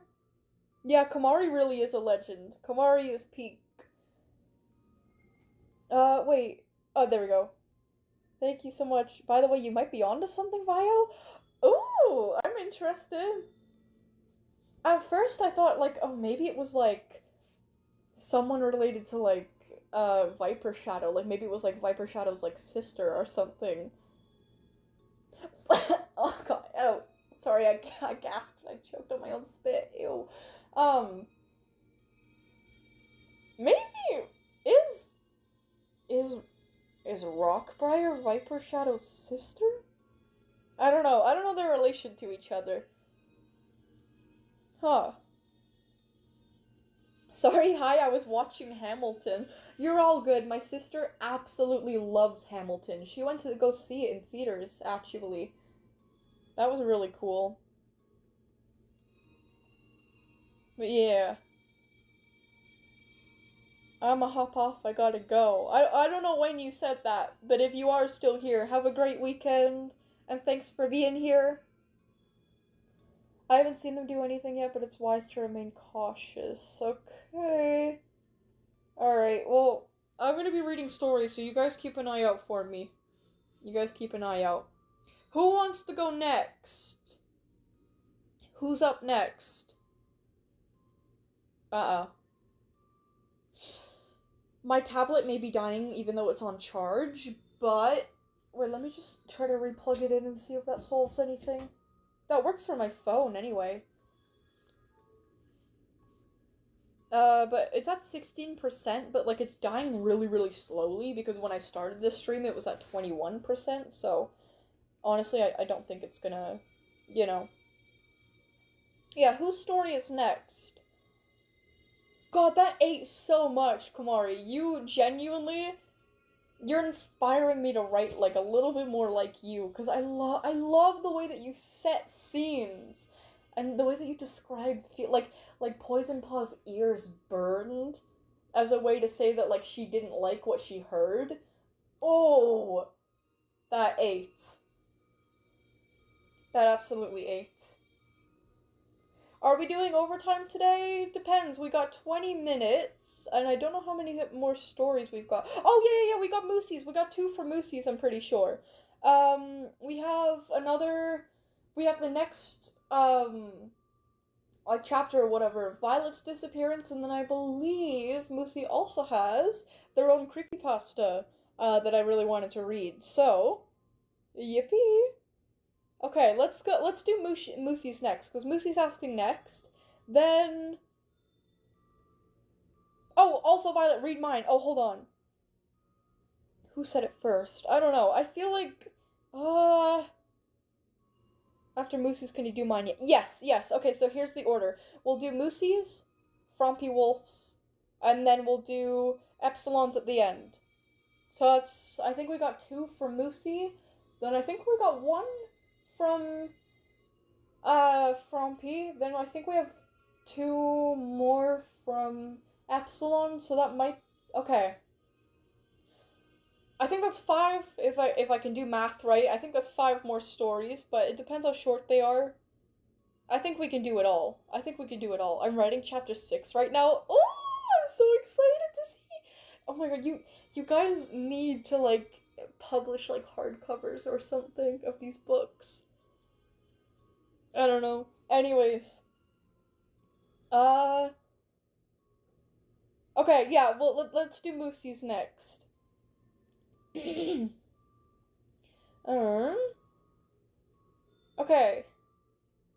So we've got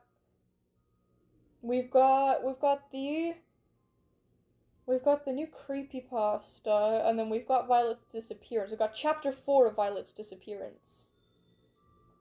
So, I'm gonna read about the Creepypasta first. I wish I could show you guys what it looks like, but it is super cool. Basically, it's like a very desaturated Ew! I just burped. I am tremendously sorry.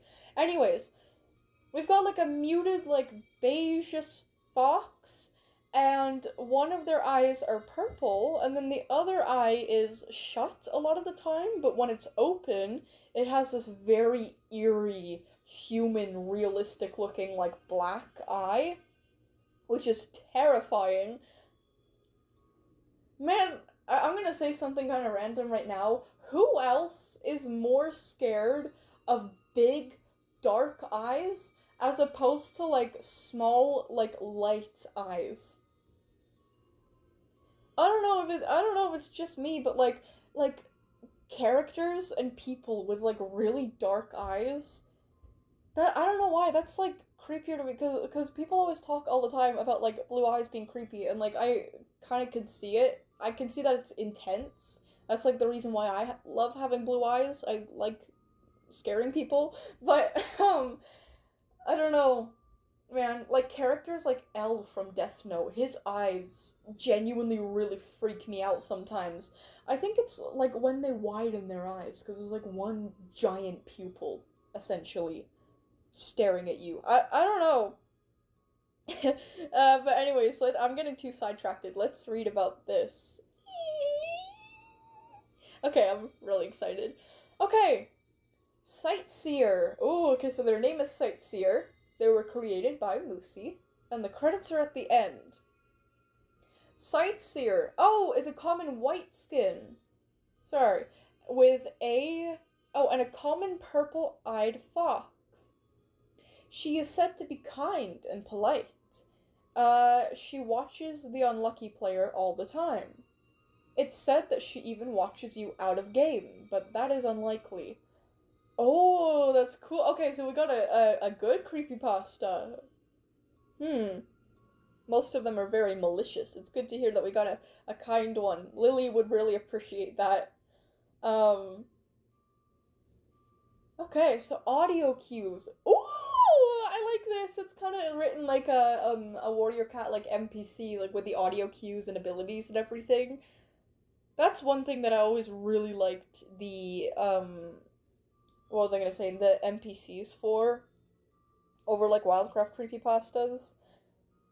But anyways, the audio cues, we've got panting, whispering, distorted laughter, squashing, like squashing sounds, that's interesting, and static. Very eerie sounding. I would probably have a heart attack if I heard any of that in my game. Abilities. Oh, okay, so she can, or is it she? It's she, right? Yeah. She can kick you from the game. She can type into the chat. Oh, creepy. She can read the chat. She can one-on-one chat with the player. and she can hurt people and things in real life. I'll explain later. Oh, okay. So she's kind to a fault, which is always the way anyone should be. Stages. Stage 1. You won't know you are in this stage usually. Oh, I like that. Okay. Though if you have been having bad days and there is a purple fog, and if you look behind trees, bushes, or rocks, you could see Sightseer, sorry, that's a tongue twister, watching you. Ooh. If you think you are in this stage, this is the only stage that you can leave. The way to get out of her grasp. Don't play Wildcraft for a week. Oh, that's kind of cool. That makes her seem like a menace. Like the fact that you have to avoid her for a week after seeing her. And you might not even know that you're in the only stage that you can escape her from. I really like that. I really do. It kind of reminds me of, which creepypasta did that? Was it? I think it was Chase, actually. Now, okay, in stage 2, you are now stuck. No matter how long you are off Wildcraft, she will not leave. She knows. Oh! Okay, replugging in my tablet actually helped because my battery is going up again. It's at 18%. But anyways, she will wait as long as she has to, but you can now interact with her. If you manage to find her, she will have her realistic eye to not scare you. So nice, I know. Oh, I like her. I don't know, she's a menace, but I like her already. I also like all of these symbols that you use, like the stars and everything. It reminds me of my amino days. Oh, the amino days. So much I miss and so much I don't. Anyways, stage 3. This is the second to last stage. In this stage, you will probably lose some things after talking to her. She goes after things or people that make you sad. Ooh. Oh, that's interesting. That's very interesting. I really like her a lot. Stage 3. This is the second to last stage. In this stage, you will probably lose some things after talking to her. She goes up. Oh wait, why? I'm reading the same thing again. I've just literally read the same thing over again. Whoopsies. Stage 4. This is the last stage. You will always hear audio cues, no matter where she is, but the audio cues will get louder and more distorted. If you want to be on her good side, do not talk about the audio or how she has been following you. Oh, it's probably where I'd slip up. I'd probably make fun of her for that or something. When you talk to her, always call her Miss. Oh, be polite, and she might actually let you go. Oh, I don't think I'd survive this. If you do get out, she will thank you and make the character you main level 200. Oh, that's cool! If you talk to her and she doesn't think you are happy or you are mean, she will help you become more happy. Oh, that's so cute! She's very interesting. Summoning. For summoning, you have to be alone in a private multiplayer server. Though the summonings don't usually work, she just appears most times. Anything can be used. Go to the wild plains and sit in the forest after the field. The chant will go like this. Oh, Sightseer, Sightseer, please look at me, notice me. You need to relocate near a rock. Oh, dear Sightseer, where are you? Sightseer, I need you. Oh, what a sight. Close out of the game, reopen, and she should be there if worked, which is really rare. Oh, this is intriguing. I like how this kind of mixes, like, the functions of, like, NPCs and the functions of Wildcraft creepypastas. Like, you really took the best of both and mixed it together. But anyways, let's continue on here. Theories and stories. Sightseer used to be a normal kitten, But the world erupted or something like that, and she got infected. As she grows up, she became more and more infected, turning into Sightseer. Huh. It's said that Sightseer will be able to stalk a player in real life and destroy everything in that player's life that makes them sad.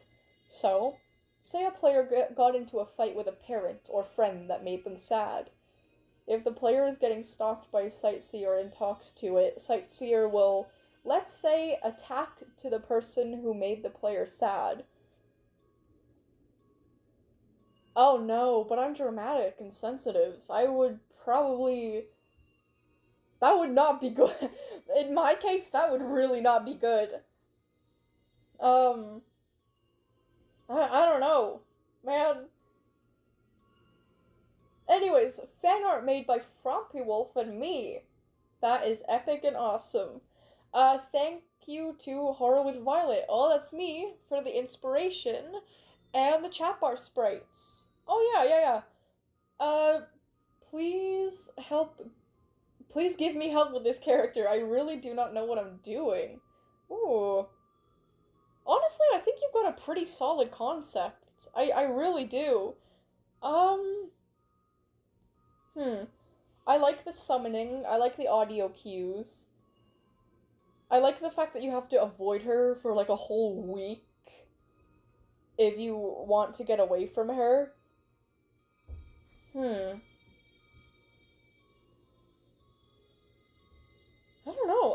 I honestly, like, this is really good. Especially the design. It's very unique with the, like, two different eyes. Very cool. Oh, my phone is hot. My phone is very hot, but the battery is okay. I don't know. I really don't even think this needs help. Like, this is very good.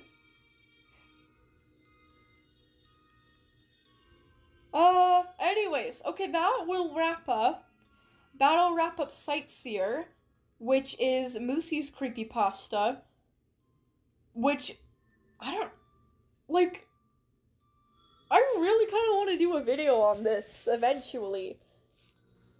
Would you mind if I did that? It's not cute, she kills people. Wait, did I call it cute? I don't know. Like, obviously, like, I give you, like, credits and all that. Go ahead. Okay, that sounds great. Yippee. Yeah, I'll give you guys proper credits, like, including Frompy for, like, the art and stuff, and I might even make art and, like, edits, like, myself. Like, not... I don't know, it's kind of weird. I don't know what I do for images. Like, is it art? Is it editing? I would say it's more, like, Photoshop without the actual platform Photoshop, because I do it in Procreate. It's artistic, you know? But anyways. My phone is hot. Violet on the 15th of November. Wow, it's the 15th already! Man. But anyways. Oh, they were talking... Oh, like about Bellow? Because Oh, you drew Bellow cute. Aww. Oh, I see now. I'm about to cry. I would love that. Yeah, it's a really, really good concept. And, like, I don't know, I think... Has it been a while since I made a creepypasta that affects people in real life? I mean, Reaper does, but, like, other than that, right? I don't know. Actually, let me go onto my own channel. I have no idea. Shifter doesn't. He just hacks your account and stuff. The Bellow short film, that's literally just, like, a cinematic thing, so obviously not. Lily doesn't even affect people negatively, and not in real life. Scythehorse, I believe Scythehorse just hacked, like, and deleted accounts. What did Chase do again? Pretty sure the same thing. Bellow! Okay, never mind. Bellow was 4 months ago. Bellow was the last time that I did something like that. And then What did I call the sleep-depriving one? I think I called him Restless. Restless obviously affects people in real life. He's more like a real-life entity than a Wildcraft creepypasta. Yeah. I don't know. I don't seem to do it too often, though. But anyways. Chase was about 3 months ago. Yeah, a little while ago by now. Violet, are you going to do SCP-942? Let me look that up real quick, and then I'll get on to Lucy's story. SCP-942. What the fuck? Sorry, one of these thumbnails is kind of odd. A lot of these thumbnails are odd. I hate SCP content. They always have the weirdest thumbnails. Blood candy. Yummy yummy blood candy. Maybe what the hell? Somebody drew Dr. Iceberg eating the blood candy. I think it's pretty evident what happens when you eat the blood candy. You bleed a lot. That's not good. They look like Skittles too, a little bit. Oh no, wait, they look more like gumballs. Oh, they look like Easter candy. Girl, what do they look like? They look like everything according to me. I don't know, it changes from image to image. Let me go onto the actual wiki. What does it look like? Bubblegum dispenser. Oh, it's bubblegum. Huh. Well, anyways. Maybe. It seems like a pretty straightforward SCP. You eat the candy and it makes you bleed a ton. So unless there's something, like, super interesting about it, I don't think so. I don't think so. Oh, Chase just resets your animal. Yeah. You should watch Dr. Bob, expert. According to Dr. Sherman, according to my memory, which is, take it with a grain of salt, I believe Dr. Bob... Was it Dr. Bob? Let me search him up first, because I do not want to get this shit wrong.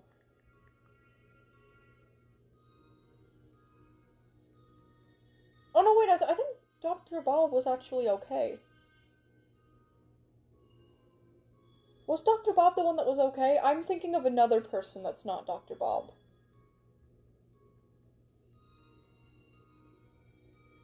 I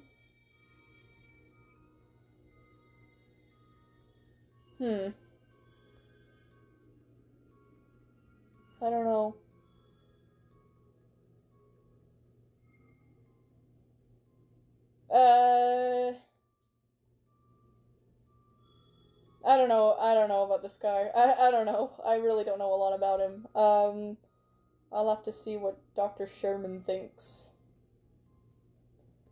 I don't know, Dr. Sherman, he's been an SCP creator for a long time, so he kind of knows which channels are content farms and which ones aren't, and, like, he will warn you about ones that have, like, a lot of misinformation or, you know, like, don't really do things properly, because there is a certain way that you have to cover SCP content. Anything that you cover, you are supposed to properly credit, and you are supposed to include a link to whatever you're talking about. You know, just pay respects to the writers, because that is where your content is coming from. But yeah, a lot of channels kind of get misinformation all the time, or they portray SCPs in exaggerated and not accurate ways, or they're just generally content farms, because the thing is with the SCP Foundation, I've said this before, and I'm gonna get to reading in a second. The thing with the SCP Foundation is because there are so many stories, there are so many SCPs, there are so many tales and, like, theories that you can make out of that. It's basically, like, free, infinite content, and people who are not actually passionate about it take advantage of that to create content farms, because they can basically pump out a shit ton of videos, and as long as it's SCP related, they'll never run out of things to talk about. And that really sucks. So Dr. Sherman is a very good way of telling which channel is, like a valid source of information and which ones aren't. Because he's not shy. He will tell you if a channel that covers SCP content is actually, like, valid or not.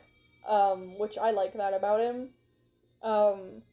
He's not very, like, he doesn't sugarcoat things, and, like, he doesn't, like, lie to, like, try to kind of, like, avoid, like, he doesn't walk on eggshells. If, like, a channel, even if it's big, if it's a content farm, he'll just say, like, no, like, this content is inaccurate, it's a content farm, they don't credit creators, and all of their information is bullshit. Like, he'll just say it, which I really appreciate him for. So yeah, I don't know about Dr. Bob, though. I think Dr. Bob might be okay. His thumbnails are a little strange. It kind of seems like it gives me the vibes of a content farm, but honestly, I don't know. Ask Sherman, to be honest. Not me. I do believe the Rubber is one, though. The Rubber is content farm. But anyways, let's stop yapping. Wait, honestly, I thought Violet would think that Sightseer was overpowered, but then again, she is a creepypasta. Honestly, no, and I do like creepypastas that cause, like, threats, and at the same time, she's not the only creepypasta to be able to affect real people. Restless is able to do that, that's, like, kind of what he's known for. Leaf the Fox is able to do that. And who was the other one? Jingle is able to do that. So yeah, no, honestly not OP, and even if a character is OP, I don't know, me personally, I don't really like OP characters, like, in my own writing, I mean. Unless they're, like, interesting, or they're meant to be, like, you know. I think the only overpowered character I ever made was Bellow. Like, the whole point of Bellow is to just be a menace, but, even she can be beat. But anyways, yeah, I don't know. But, like, honestly, it doesn't seem overpowered to me, and it really depends. Like, with overpowered characters, you have to make them, like, interesting. Like, their power can't just be the only thing that makes them interesting, you know? As long as they actually have good writing behind them, then I'm okay. But anyways, I think that had good writing behind it. I think it's an interesting concept, and I think it's cool. So, even if it was overpowered, it doesn't matter to me. Now, let's finally get into Chapter 4 of Violet's Disappearance. Again, please go back on the other live streams to know the context of these stories. But basically, this story revolves around, like, the cheetah, Violet, and a bunch of other characters who are also based off of, like, viewers and mods of the channel, which is really cool. They all go to a beach. I think it was Moosey leaves to go and get water and doesn't come back, so Violet leaves to go and get water. Or no, to go and see what Moosey's doing. And she came across a fox, a mysterious fox. That had strange eyes. And I think did it come out of the water? I don't remember. So she went off to a lake to go find Moosey, because Moosey wanted, like, fresh water to drink from, which obviously can't drink salt water. And then, yeah, she met a very mysterious fox with weird eyes. So, continuing on to Chapter 4. Violet stumbles back in shock and horror. The fox's eyes... Oh, I almost dropped my phone. Not my phone, my tablet. The fox's eyes were a sweet, soft lilac, but one of its eyes were realistic. Just a black void with a small eye. Sorry. Ew. I'm, like, burping, but quietly. Disgusting. Okay, anyways. Something wrong? You look troubled, the fox said to Violet, walking closer and tilting its head, quote-unquote, innocently. It was clearly concerned for her. Violet was slowly backing away, silently panicking. The fox notices that, She is scared about the eye and quickly closed it. Oh, you know, if you wish, I could speak to you, like, before... Oh, okay, so the fox thought that Violet was scared of, like, its realistic eye, so it closed its eye. Before the fox could finish, Violet had already left. She ran as fast as she could, her mind racing. This Violet is surviving a horror movie. What was that eye? What happened to Moosey? Is that a new creepypasta? She thought over and over again. She ran to the beach in a panic to find Alex and Silly arguing. If you guys don't know, Alex and Silly are my two wonderful mods, and they always have beef with each other. They argue like siblings all the time, and it's the best thing ever. But anyways, guys, I think I found a new... She started, gaining everyone's attention. Violet then catches a breath, the tiredness hitting her all at once. Whoa, slow down. First off, where's Moosey? Second off, what did you find? Frumpy asked, throwing pieces of garlic bread at Hawk that is just trying to sleep. Epsilon and Kamari was laughing at Hawk, but also paying attention to Violet. Ooh! Hee, that's it. Also, look at these doodles I made. Ooh! Okay, so before I do that, that wraps up Chapter 4 of Violet's disappearance.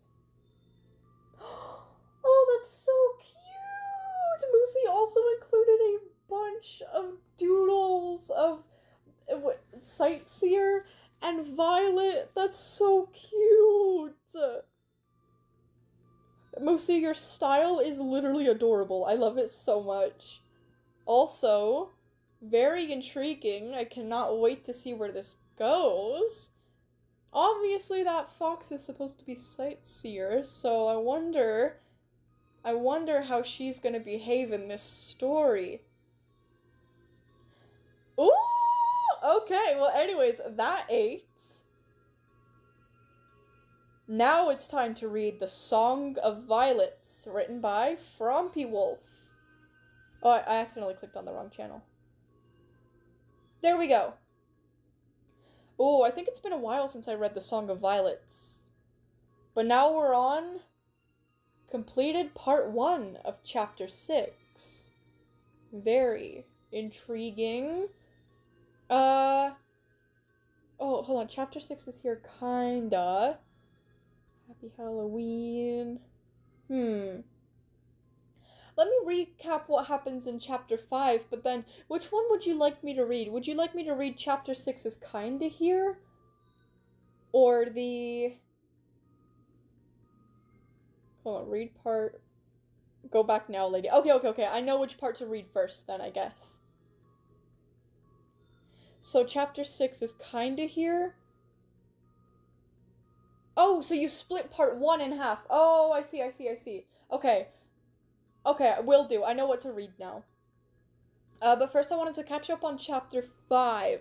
Again, if you guys kind of want, like, if it's your first time reading or, like, listening to these readings and you don't know what the Song of Violets is, please go back onto my other live streams for Wildcraft. Go to, like, about after an hour in or so. Just, you know, fast forward through there and you'll find me reading the other chapters. Also, if the creators want, again, you guys can go into my live streams, find out, find the part where I read your story, and you can timestamp it, to make it easier for other people to find. But, anyways, without further ado, let me skim over chapter 5, part 2, so I can kind of, get a recap on everything, because it has been quite a while since I read, The Song of Violets last. Okay, Violet, Porly, Kitsune, Ash, and Welly all walked alongside their trainers to the field.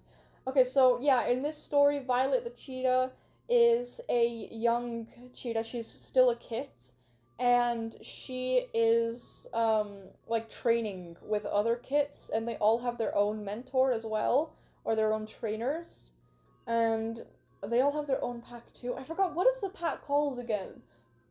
It's not divided into, like, clans, like Warrior Cats is. There's, one pack, and then there's their enemies, which are the Creepypastas, which are basically just, like, powerful, anomalous animals that exist in the same universe. And there has been a few devastating losses, to some of these characters already. Obviously not the ones present in this chapter, but anyways. Okay, yeah, so I believe, yeah, they went into a field, and I think they went into, like, a pond, too? The 10 of them took to a field of rocks and trees. Huh.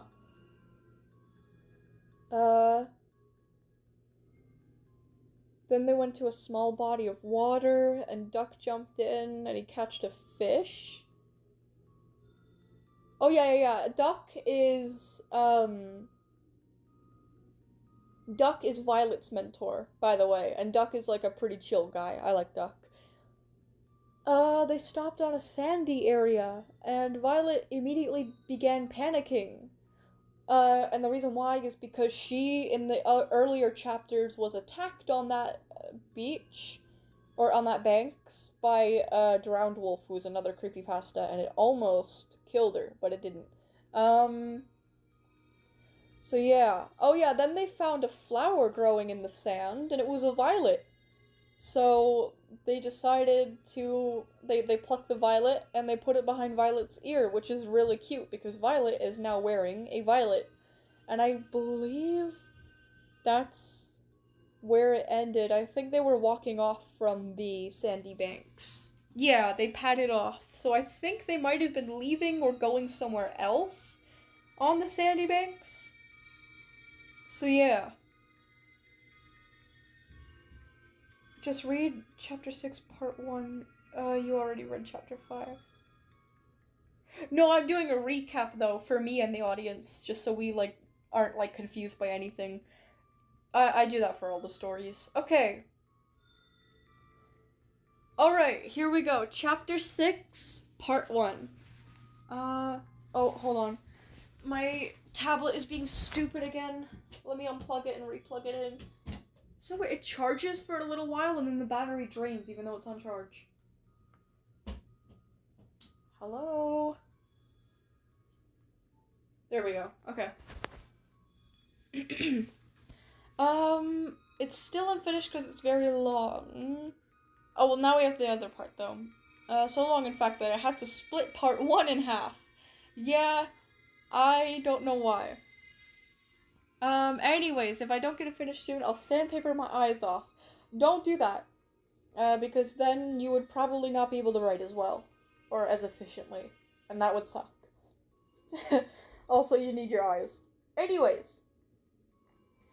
The sky went from a bright sky blue to a dark gray coverage as storm clouds rolled in above. The 10 of them met up again at Rocky Grove. Okay, so they're not on Sandy Banks anymore. They had decided to take a break to eat the fish that Duck had caught. They headed to the Rocky Grove and split the fish among each other. Stupid phone. It looks like some storm clouds are rolling in, Bee murmured. Let's hope we can finish up this trip before it begins raining. Oh, Violet looked up and saw the gray mass covering the sky, like an infection creeping up on a swollen leg. She let out a small, huh? Before turning back to her friends to continue talking. I'm so tired, Welly yawned. Violet looked at the young wolf, who had only been training for half an hour. Lazy bum. Violet could do this all day. Kitsune, who seemed to be thinking the same thing Violet was, scoffed at Welly. Well, if you're tired already, you can go sleep. And then, once your nap is over, we can laugh at you as you try to climb your way out of a ditch. Everyone in the small group of trainees laughed, except for Welly, who replied, Well, when I get out, you won't be waking up after your nap. Welly then shoved Kitsune off the rock that Katsune was perched on, and Katsune fell straight into a berry bush. Oh no! Katsune gasped as he fell into the thorny mass of leaves. All trainees peered over the edge of the rock and saw only a couple of golden-silver legs and a silver tail sticking out. The bush was large, bearing big berries that hung from branches. Duck looked over and hopped to the bush, concerned.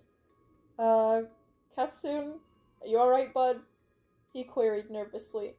Katsune sat up and plucked a thorn out of his pelt. Then he leapt up out of the bush and shook violently, throwing leaves everywhere. You know, those berries are mildly poisonous. I would wash that fluff if I were you. Duck harped coherently. After that, Kitsune began panicking. What? He whispered. Everyone in the trainee group gasped. Would Kitsune die?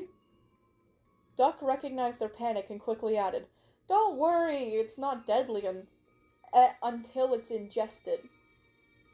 He looked back to Kitsune and advised more seriously. However, you should still wash your pelt. It'd be a rude awakening if you tried to groom yourself and got a mouthful of poison. Violet breathed a sigh of relief. At least Kitsune wasn't in immediate danger. Hey, Duck, what's going on over there? Shizty. Sorry, I still have struggles with that name. Shizty called over her shoulder. She and the other trainers arrived at the scene and saw the bush and the golden and silver fur wolf sitting there. Scared. Alguro berry bush? I think that's how it's pronounced. A lot of trouble comes from these. Shizty huffed, her hearty rural accent strong. I'm not doing accents, so I'm sorry. I'm not doing, voice acting for this. But just know that Shizty has a rural accent. Ash walked up to her trainer and asked, What's an Alguro berry? Yeah, and how are they poisonous? Poorly chimed in, gulping down the last of a salmon tail from a small sandy pit on the ground. Violet took a closer look at the berries and noticed that they were white and black with yellow spots. The leaves had distinctive curls and were spiked with sharp edges. A rotting stench emitted from them, and it smelled like ant prey that was left to rot along with the animal that caught it. Kitsune gagged and sneered. What's that horrible stench? Alguro berries let out a strong scent to deter animals from eating it, Bee answered. If that line of defense doesn't work and the animal eats it anyway, it'll poison them briefly. Of course, Bee, the wolf that was named after an insect that focuses its entire life on collecting pollen from flowers than anything else, would be an expert on plants. He was more of an insectoid than a wolf at this point. What type of poison does it cause? Oh, great plant master, Violet half-joked to Bee. Bee then gave her a side-eye and almost made Violet roll over in laughter. She barely kept herself together as Bee sighed and responded, Glad you asked, oh small cheetah cub. These berries are only partially poisonous, as one won't typically kill you. However, it will still cause pain to your own body by causing your skin to swell up painfully. Bee continued. Wow, that doesn't sound painful at all, Poorly mewed sarcastically from afar. It's not just that, Duck chimed in. It also induces runny noses, tiredness, itching, coughing, vomiting, irritated eyes, and sneezing. Violet stared at her friends, bewildered. How wonderful, Violet thought to herself.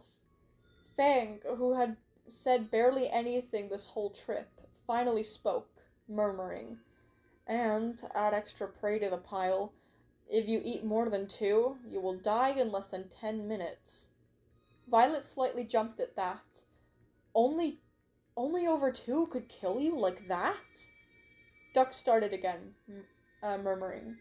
Well, I mean, there have been incidents of others eating only one, and the toxins were already enough to kill them via poison overload, or the bumps closing up their throat, causing them to suffocate, and, well... Then Duck let out 2 brief choking sounds, then flopped on his back dramatically, letting out one final bleh. I love Duck, he's so cute! Anyways, Violet giggled and leapt onto Duck, aww, tugging at his ear as the two swarmed each other awkwardly on the ground. Alright, get off me, you big furball. Duck laughed, gently pushing her off. Violet sat up after her skirmish with Duck. Duck shook himself off, and the silver fox chattered. Okay, but in all seriousness, you shouldn't eat these. They're very deadly. He looked hard at the trainees and lectured. And definitely don't try to convince the young, impressionable kids that these berries are harmless, delicious berries that you can eat as a light snack. That already happened. We don't need it happening again. Violet stared. Hold up, someone actually did that? Excuse me, what? Welly barked bluntly. Fang nodded and said, yeah, a trainee back during my own trainee days convinced the cubs that the Alguero berries were completely harmless. Luckily, the older folks were there to stop them before they actually ate the berries. The trainee got in quite a bit of trouble, I'll tell you that much. Violet lay down on the soft grass, already bored of this conversation. The clouds overhead had already covered much of the horizon and onwards. Alright, Katsune, we can't let that stink sit in your fur forever. I'll take you to Salt Pond, and then you can wash off your fur from there. That way, you can torture the fish instead of us, Poppy told Katsune. Katsune nodded and followed Poppy to the pond. The poor salmon! Oh no, wait, she whispered, the poor salmon, she whispered to Poorly, remembering the horrible stench of the berries. Kills the fish faster. If anything, we get more food out of this, Poorly responded. And that concludes part 1 of chapter 6. I love the, bonds that these characters have together. I love Duck, man. Duck is so cute. Okay. I think I'm gonna get right into, what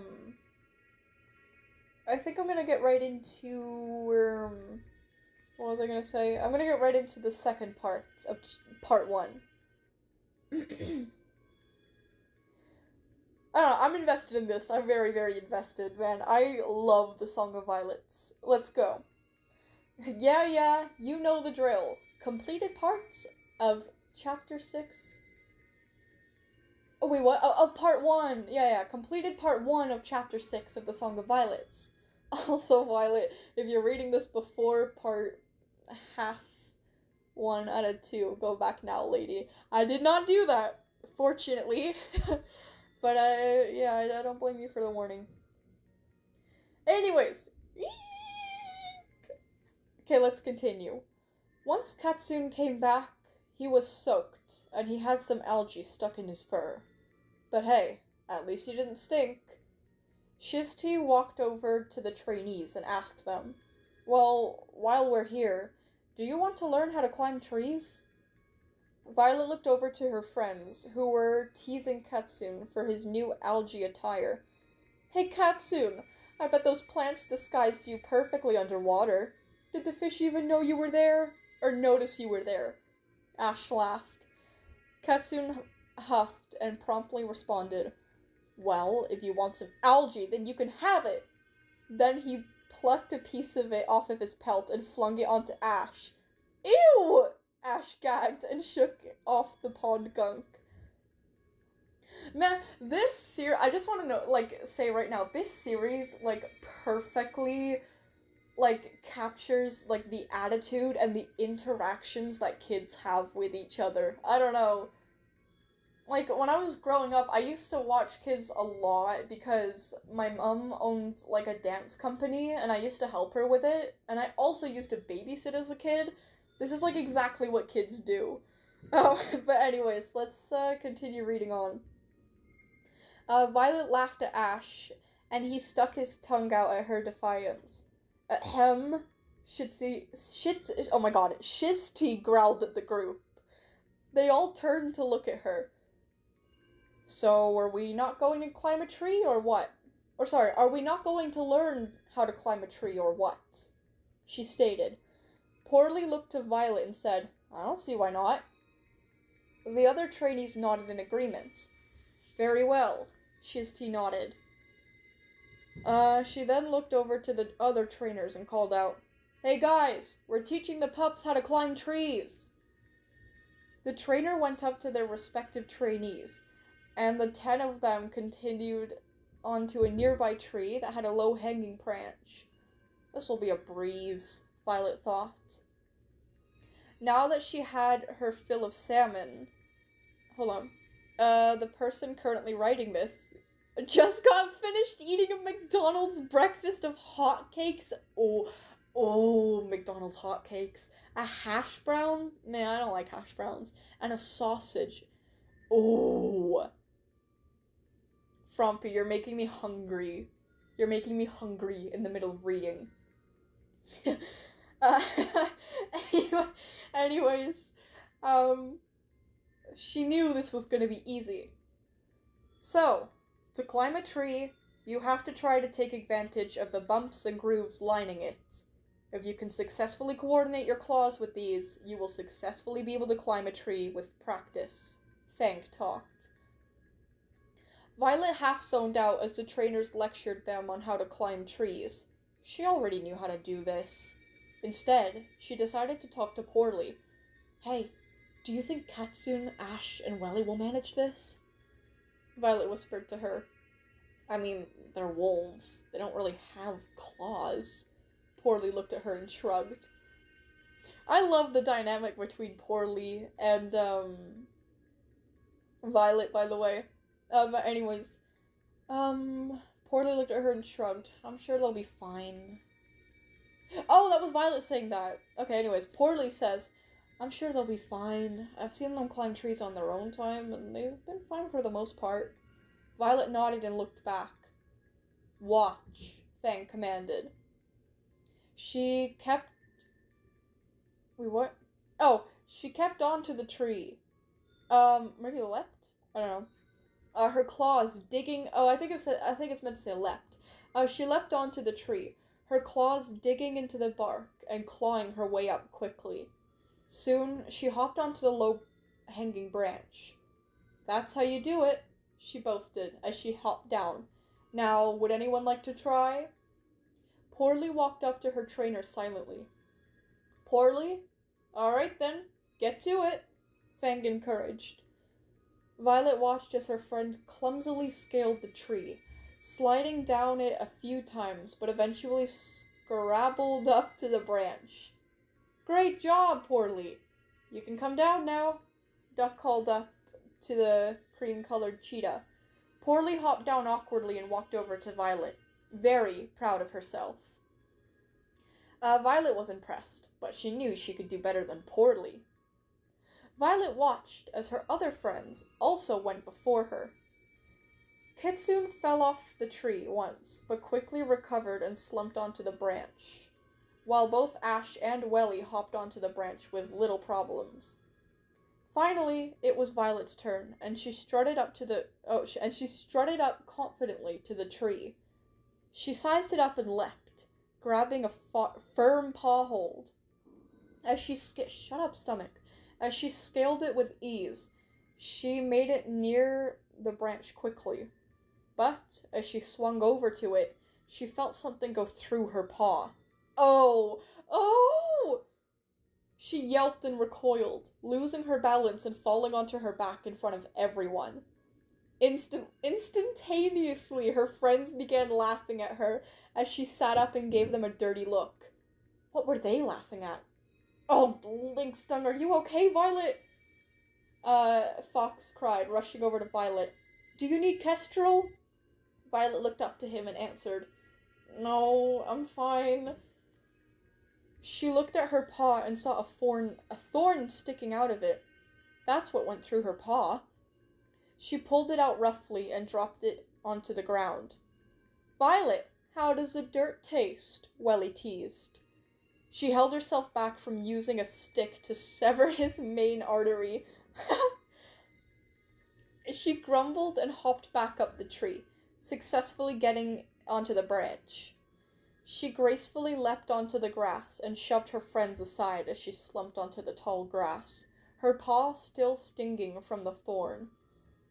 Alright, well, if we're wrapping this up, I'm going hunting if anyone wants to come, Duck announced. Violet instantly sat up as a desire for food was driving her. Relatable? I'll come, she said. Duck looked at the young cub with uncertainty and asked, Are you sure there, Scamp? Sorry, you took quite a cumble? Hello? You took quite a tumble. Yes, Mr. Fluffy Bird, I'm sure, Violet retaliated. Well, okay then. Come along, Violet, Duck responded.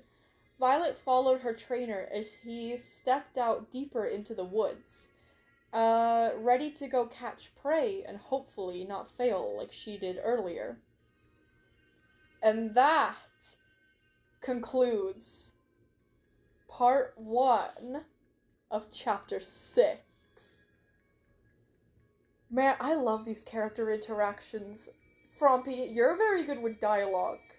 Like, your dialogue and the way that your characters bounce off of each other, and the way that you can manage so many characters at once speaking on screen without it feeling, like, overcrowded. Like, it just feels fun to read your stories and all of your characters interact.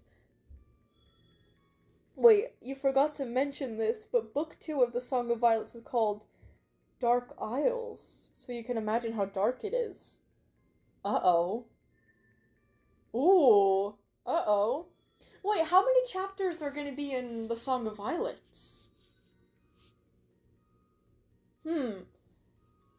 Either way, that was Frompy's story, The Song of Violets. That concludes part 1 of chapter 6. Again, absolutely brilliant writing. Ate the house down. Man, I'm surrounded by talented people. And we still have more to go. We have one more story, I believe, to wrap everything up. I love writing character interactions. It's very fun. You're so good at it. You're so good at it. You're so good at, like, because here's the thing. Sometimes, and let me make this clear, I am not saying this about any of you, like, literally none of you guys do this, but sometimes with some writers, like, even, like, writers that have published books before, certain writers have a certain voice to their writing in a way that doesn't break when they talk about characters. Like, their characters all kind of talk the same. It's like they have the same personality. Which is very similar to, like, the narrator's voice. So it's like you're kind of, like, hearing, like, the author, like, talking as their characters, as opposed to characters interacting with each other in a scene. You guys are really good at doing the opposite of that. I don't know, your characters just feel really alive. Which I really, really like to see. Ooh, Violet, you're almost done with chapter 6. It's gonna be sad, you're gonna hate it so much. Something happens to Skitterpaw? No! You're gonna hate chapter 6 too. You love Skitterpaw, don't you? Yes! I really do like Skitterpaw. Oh, my little Skitterwitter, my little Skittlewittle. No! Shut up, stomach. Oh my fucking god. I really need to start having breakfast before I get on stream. Cause, like, I think, like, I'm fine. Like, I don't need breakfast right now. Like, I'm in a rush, so I'll just get breakfast after. And then my stomach starts fucking roaring in the middle of stream. Like, I could be reading the most interesting story ever, and just out of nowhere, it's like, and I'm like, shut the fuck up. Shut up. I'm not gonna die. But anyways, my stories make the most sense if you think of it like a movie. Ooh! Yeah, Epsilon, you're really good with humor and making things, like, cinematic. It's very fun to envision. Oh, speaking of, okay, next thing that we're gonna read is the W1ldcr4ft Cyberdark universe, which is by Unknown Epsilon. And I just went onto his channel, and I see a very, very cool work of art here. Like, a very cool work of art. Of a wolf. Which one is this? Not sure yet. Might be, I don't know. It's a wolf. Maybe Blackheart? But it's basically a wolf in like a tub. And they've got like all like wires and metal components and cables and whatnot. Like sticking through like patches of their like torn skin. And they're in a tub that's like filled with blood. It is a very gory scene, but it's so cool.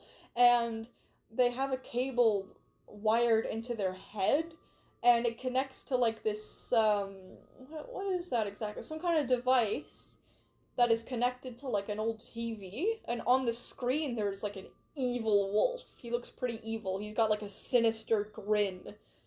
He looks pretty dangerous. That looks awesome. Softest Druer. That's Bellow. Oh, I see. Oh, she looks evil. Okay. Yeah, consider me invested. Yeah, Soaptis did do a very good job with the drawing. Very, very good job. So here we go. We've got Chapter 1, Part 1. Fate of the Wild Plains. Ooh. Okay, bit of a content warning ahead because of the light gore in the image. Okay, yeah, if you guys wanted to go check it out yourself, that'll be on Epsilon's channel. And yeah, slight warning because of the gore, but honestly, it's not too bad. It's really cool. Yeah, it does look pretty brutal. It does look pretty painful. But anyways, created by the lovely Soaptis. That is true. And because it's a grim universe with descriptions of gore that may make people sick or uncomfortable, if you do have issues with it, please stop reading or listening to it on the stream. That is true. Note for Hound. That is me. I am Hound. This is a far longer than any Wildcraft story I've written prior. Ooh. A lot of Lord long-winded yaps. That's totally fine. My throat is dry, but it doesn't hurt. I think I can manage. And a lot of descriptions that are rough, so you can fill the space in with your imagination and not overload you with information. So take things with a grain of salt. Ooh, okay, I see. Alright, let's get into this. Violet got to the end of the vent after a long time of crawling, before she pushed her way out of the heavy grated vent. And as she pushed out, she fell and landed on the side of a dumpster, which dented the dumpster badly as she fell into the ground. How much does she weigh? Poor girl. Ouch. Wait, no, that didn't hurt. She said, sitting up and seeing Chase leaned up against the wall, chuckling at her misfortune. Oh, shut up, asshole. I didn't know it was a drop. Oh yeah, I think we should do a recap for this one. Basically, Violet woke up, like, Violet the cheetah woke up from, like, some kind of, what do you even call it, like, stasis? Unconsciousness? Where she was, like, she had a bunch of, like, wires and stuff attached to her, but this Chase helped her escape. So that's kind of where we're caught up now.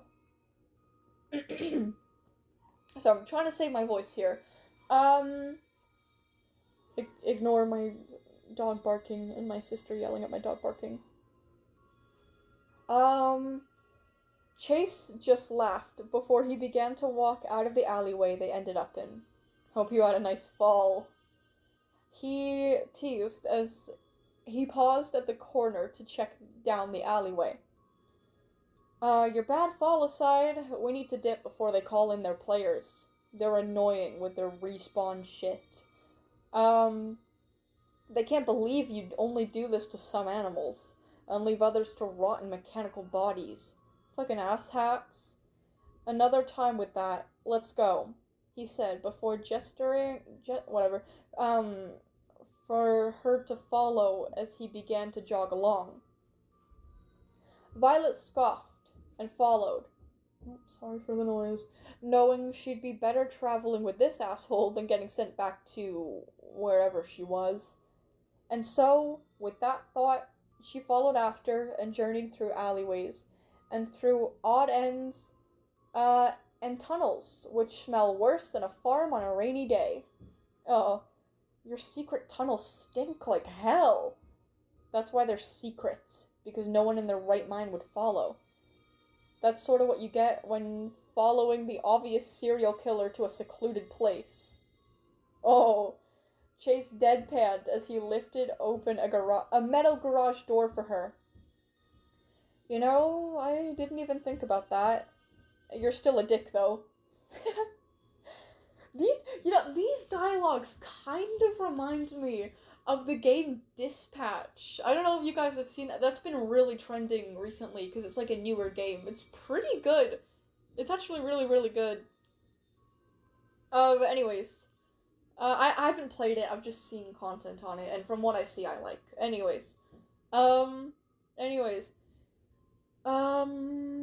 She responded as she went into the garage, which was a messy basement with a set of wooden stairs going up to a creepy door.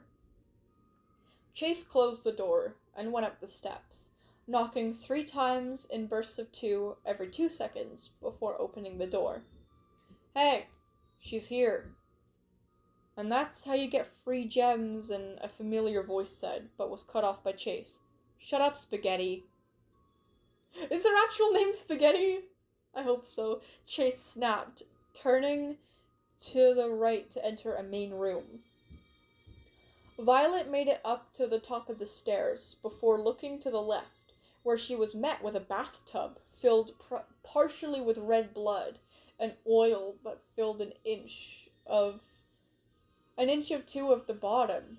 Oh, with a partially dismembered Bellow lying with her mechanical, organic limbs barely connected by strings of her flesh, and wires coming out of her back, and the back of her head, which connected to a computer, which displayed her classic, well-known version of herself. Oh my god. Holy shit. Bellow? The fuck happened to you? Wait, Bellow? I remember you now. Y'all are the Creepypasters. Creepypasters? That has to be the worst stutter I've ever had. One of you guys has to reference that in a story. Fucking Creepypasters. Sorry. Y'all are the creepypasta that my friend, no, not friend, that my player loves to write and make. But now? Violet asked in shock, only now realizing the obvious. Well, it wasn't so obvious to her. Congratulations! Would you like a cookie, Captain Obvious? Should I try to do Bella's voice? I really don't think I can. I don't know, I already forgot how to do her voice, but I guess I could try. Actually, I don't know, man. Normally it takes me a couple of takes to get Bellow's voice, and I have to go back and watch old videos to remember how I did it. And then I also have a bunch of effects over it, but, like, I guess I could try. I don't know. Nobody's even forcing me to do this, but whatever. I'll try it once. If it works, I'll keep it. If it doesn't work, I won't. Okay. Congratulations. Would you like a cookie, Captain Obvious? Yeah, not too good, but I don't know. Bellow said in her low, sarcastic tone she uses a good bit. What the hell is even going on? Bellow demanded to know. Players, that's what happened, he said, as he sat down on an old, cracked leather couch. Some time ago, there was this other creepypasta that came into existence and changed everything. The story affected the world of players. Twisted bile, they called it. Some person wrote the story, and after so many people saw it, and began to make their own infected characters because it was cool, it spread like wildfire until almost everyone in the communities had one. Then it happened. An infected from the universe completed the full cycle of its lore. It attacked the player and spread the infection to the player world.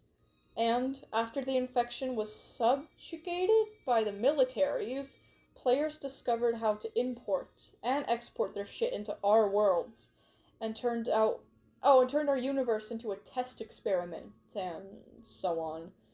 And now we're what's left of our little rebellion. But at this point, you're just a fucking chopping block thanks to that robo-bitch on the computer and her dumbass plans. You and that glitched wolf guy are the only ones who can do a damn thing worth a damn, since player Avarice got taken out by that damn stick horse. Oh no! Oh no!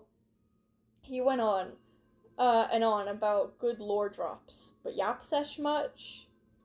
Violet took a moment to process, not catching half of that, but getting a decent understanding.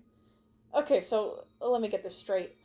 Somehow our world affected the players, then the players came in and turned our world into a nightmare because something they didn't expect happened? Oh god, okay, here goes Bellow again. Correct. And they still want AI. Bellow commented.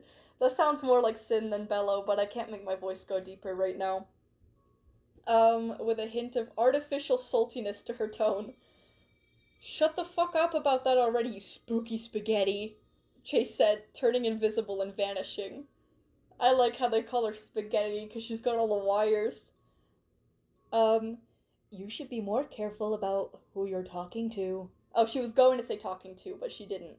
Bellow was once again cut off by Chase suddenly hitting the mute button, appearing in front of her from his invisibility. Shut the fuck up, you agent-ass toaster, Chase said, slapping the side of the monitor before he went invisible and reappeared on the couch, sitting down. Ooh, that's cool. So Chase has a ability where he can turn invisible. I like that. Besides, I know what you're going to say. I'm not that bitch from the lore Violet's made. I'm the original lore. So don't say shit about those spoilers, he said, flipping Bellow off. Violet, of course, was watching the two go back and forwards. You two are the only ones that are left? No. We got your bear friend, a bee wolf thing that the humans decided to experiment with, a fused girl with her pet bee, and gave her mechanical bee parts, and then we have that stupid husky who won't stop staring off into space, Chase said, gesturing to the very short and stout Priver. Aw, just staring creepily off into the distance. Yeah, we're pretty sure he's a little specially coded. And then hopefully if Bellow can do her job, we'll get glitched with us. Why are you so on about finding this glitched wolf guy? What's so special about him? Violet asked, having heard the name a few times now. He can disconnect the servers at will, and basically free time. Plus, he has access to the back doors that were cut off too. In other words, he has access to all the data and tools players have, and can get some of our powerhouses back, so long as they weren't deleted from the files. Plus, do you not remember who he is? Chase asked. Sorry for the weird cut, it was too long otherwise. Completely understandable, YouTube's kind of a bitch. But, that wraps up Chapter 1, Part 1 of The Fate of the Wild Plains of the Wildcraft Cyberdark universe by Unknown Epsilon. I love how I wrote their humor. I love how you wrote their humor. The humor, the dialogues. I love the setting, too. It's so... ugh. But, in a way that fits the story so well. like the cracked leather couch and like the creaky, like the wooden stairs and like the stench of the place. You set the scene very, very well. Actually, I might just jump. I think I'm just gonna jump into the next chapter. I really want to know what happens from here. It's very interesting. Next, we've got Wildcraft Cyberdark Chapter 1, Part 2. Fate of the Wild Plains continues. I was going to have Part 1 and 2 be the same story, but it was too long, so I had to split it in 2. Oh, yeah, got it. Let me readjust myself, because my leg is starting to lose circulation. Okay. Oh, here we go. So this is like a direct continuation. So Violet says, no. Am I supposed to? Violet asked, still a little dense at times, naturally. She tilted her head a little to the right. You should. He's the person who managed to tame the back doors, made his way through the world without getting corrupted by the back doors, was surprisingly fast and strong for his selected race, Chase said, leaning back. I don't know who that is. Why can't I remember anything? Violet asked. They forcibly suppressed your memories. It'll take a while to get them back. Weeks, months, years, any amount of time. But, like with Bellow a bit ago, you remembered her from seeing her, so it'll probably be like that for the others. Chase replied, tapping his claw on his knee. Anyways, you should head down to the hall to my right, and go find the Guardian Bear guy. Oh, go find Guardian Bear guy. He'll want to see you again. Violet let out a deep sigh. Today was a long day, and her memories were foggy. Even the memories she just went through felt like they were seen through another's eyes. Names ringed a bell, but couldn't place them exactly? I think. But she decided to trust Chase. She could tell that he cared for the place and what it used to be, so it wouldn't hurt to help. So she went down the hall to the left of Chase, which was his right, and Violet's left, and down a set of stairs going up. Wait, what? Oh, and slowly peeked into the attic. Hello? She immediately laid eyes on a familiar green bear with vines and moss down his mechanical back, which was obvious who it was after just a look. Codex, right? Codex, the large bear, was looking out the window to the ruins of the world, the industrial nightmare it became. I failed, didn't I, Violet? My one job, all destroyed when the players came. What's a guardian that cannot protect a single forest, let alone the only two true friends they had? I don't think you failed. Not really. Just the forest took on a new form, and eventually it'll be back to nature as it's supposed to be. It just needs some changing. Violet responded, walking over and sitting beside Codex. I'm just gonna readjust myself again. I suppose you are correct, to a degree, Codex responded, looking at Violet. Have you found Blackheart? Chase and Bellow could not. I don't like those two, but they're not the bad guys this time. Blackheart? Who's... Violet had a brief surge of memories. Oh, Blackheart! No, I haven't seen him. I've only recently got woken up, or remembered anything. Oh, I see. Well, if you do see him, please tell him to come and talk to me. It's been so long since I've spoke to any one of you two from back then, Codex said, closing his eyes. I'll be sure to do that. I'm gonna try to rest up some. I might have a long day tomorrow, Violet said, getting up and heading downstairs to find a place to rest, and randomly went to one of the doors in the hallway to find a bed, and opened a door to a mechanical bee wolf who was in the process of cleaning the internal side of her chest plates. "Hey! Fucking knock!" the bee wolf snapped. "Oh, shit, sorry," she said, immediately slamming the door shut, and then going down to the next door, knocking before entering this time. "Fuck, I'm exhausted. Just not physically," she huffed as she quickly dozed off, falling asleep. Ooh, okay, I think that wraps up part 2. This was, okay, so Epsilon says in brackets, this was a far longer episode than others before it. I love it. I love it so much. Yeah, I had a lot to do in this one, and had a lot I needed to reveal. That wouldn't be good to just throw into the next 2 episodes of this limited series. Or else it would have made the pacing and story weird. Oh, okay, so a lot of consideration was taken into this, clearly. So I hope you enjoyed the long read. I absolutely did. Also, for those who are wondering why characters are acting off from how you think they would, these are not the 100% canon versions. That's true. They'll act differently, speak differently, and be different from what you know and love. We still love this, Epsilon. This is brilliant. The comedy might be a bit more calm on this one, since I wanted to lean more into the seriousness of the universe. So, despite that, I hope you enjoyed. I love how, like, there's such a sense of, like, maturity to it, you know? There's, like, the environment, and, like, the gore, and there's, like, the harsh language, and, like, the bluntness of the characters. I love the tone that it sets. Absolutely beautiful. Very, very well done, Epsilon. Another story that absolutely eats. Hi, Alex! When did you get here? Violet, I'm making my dad watch your videos?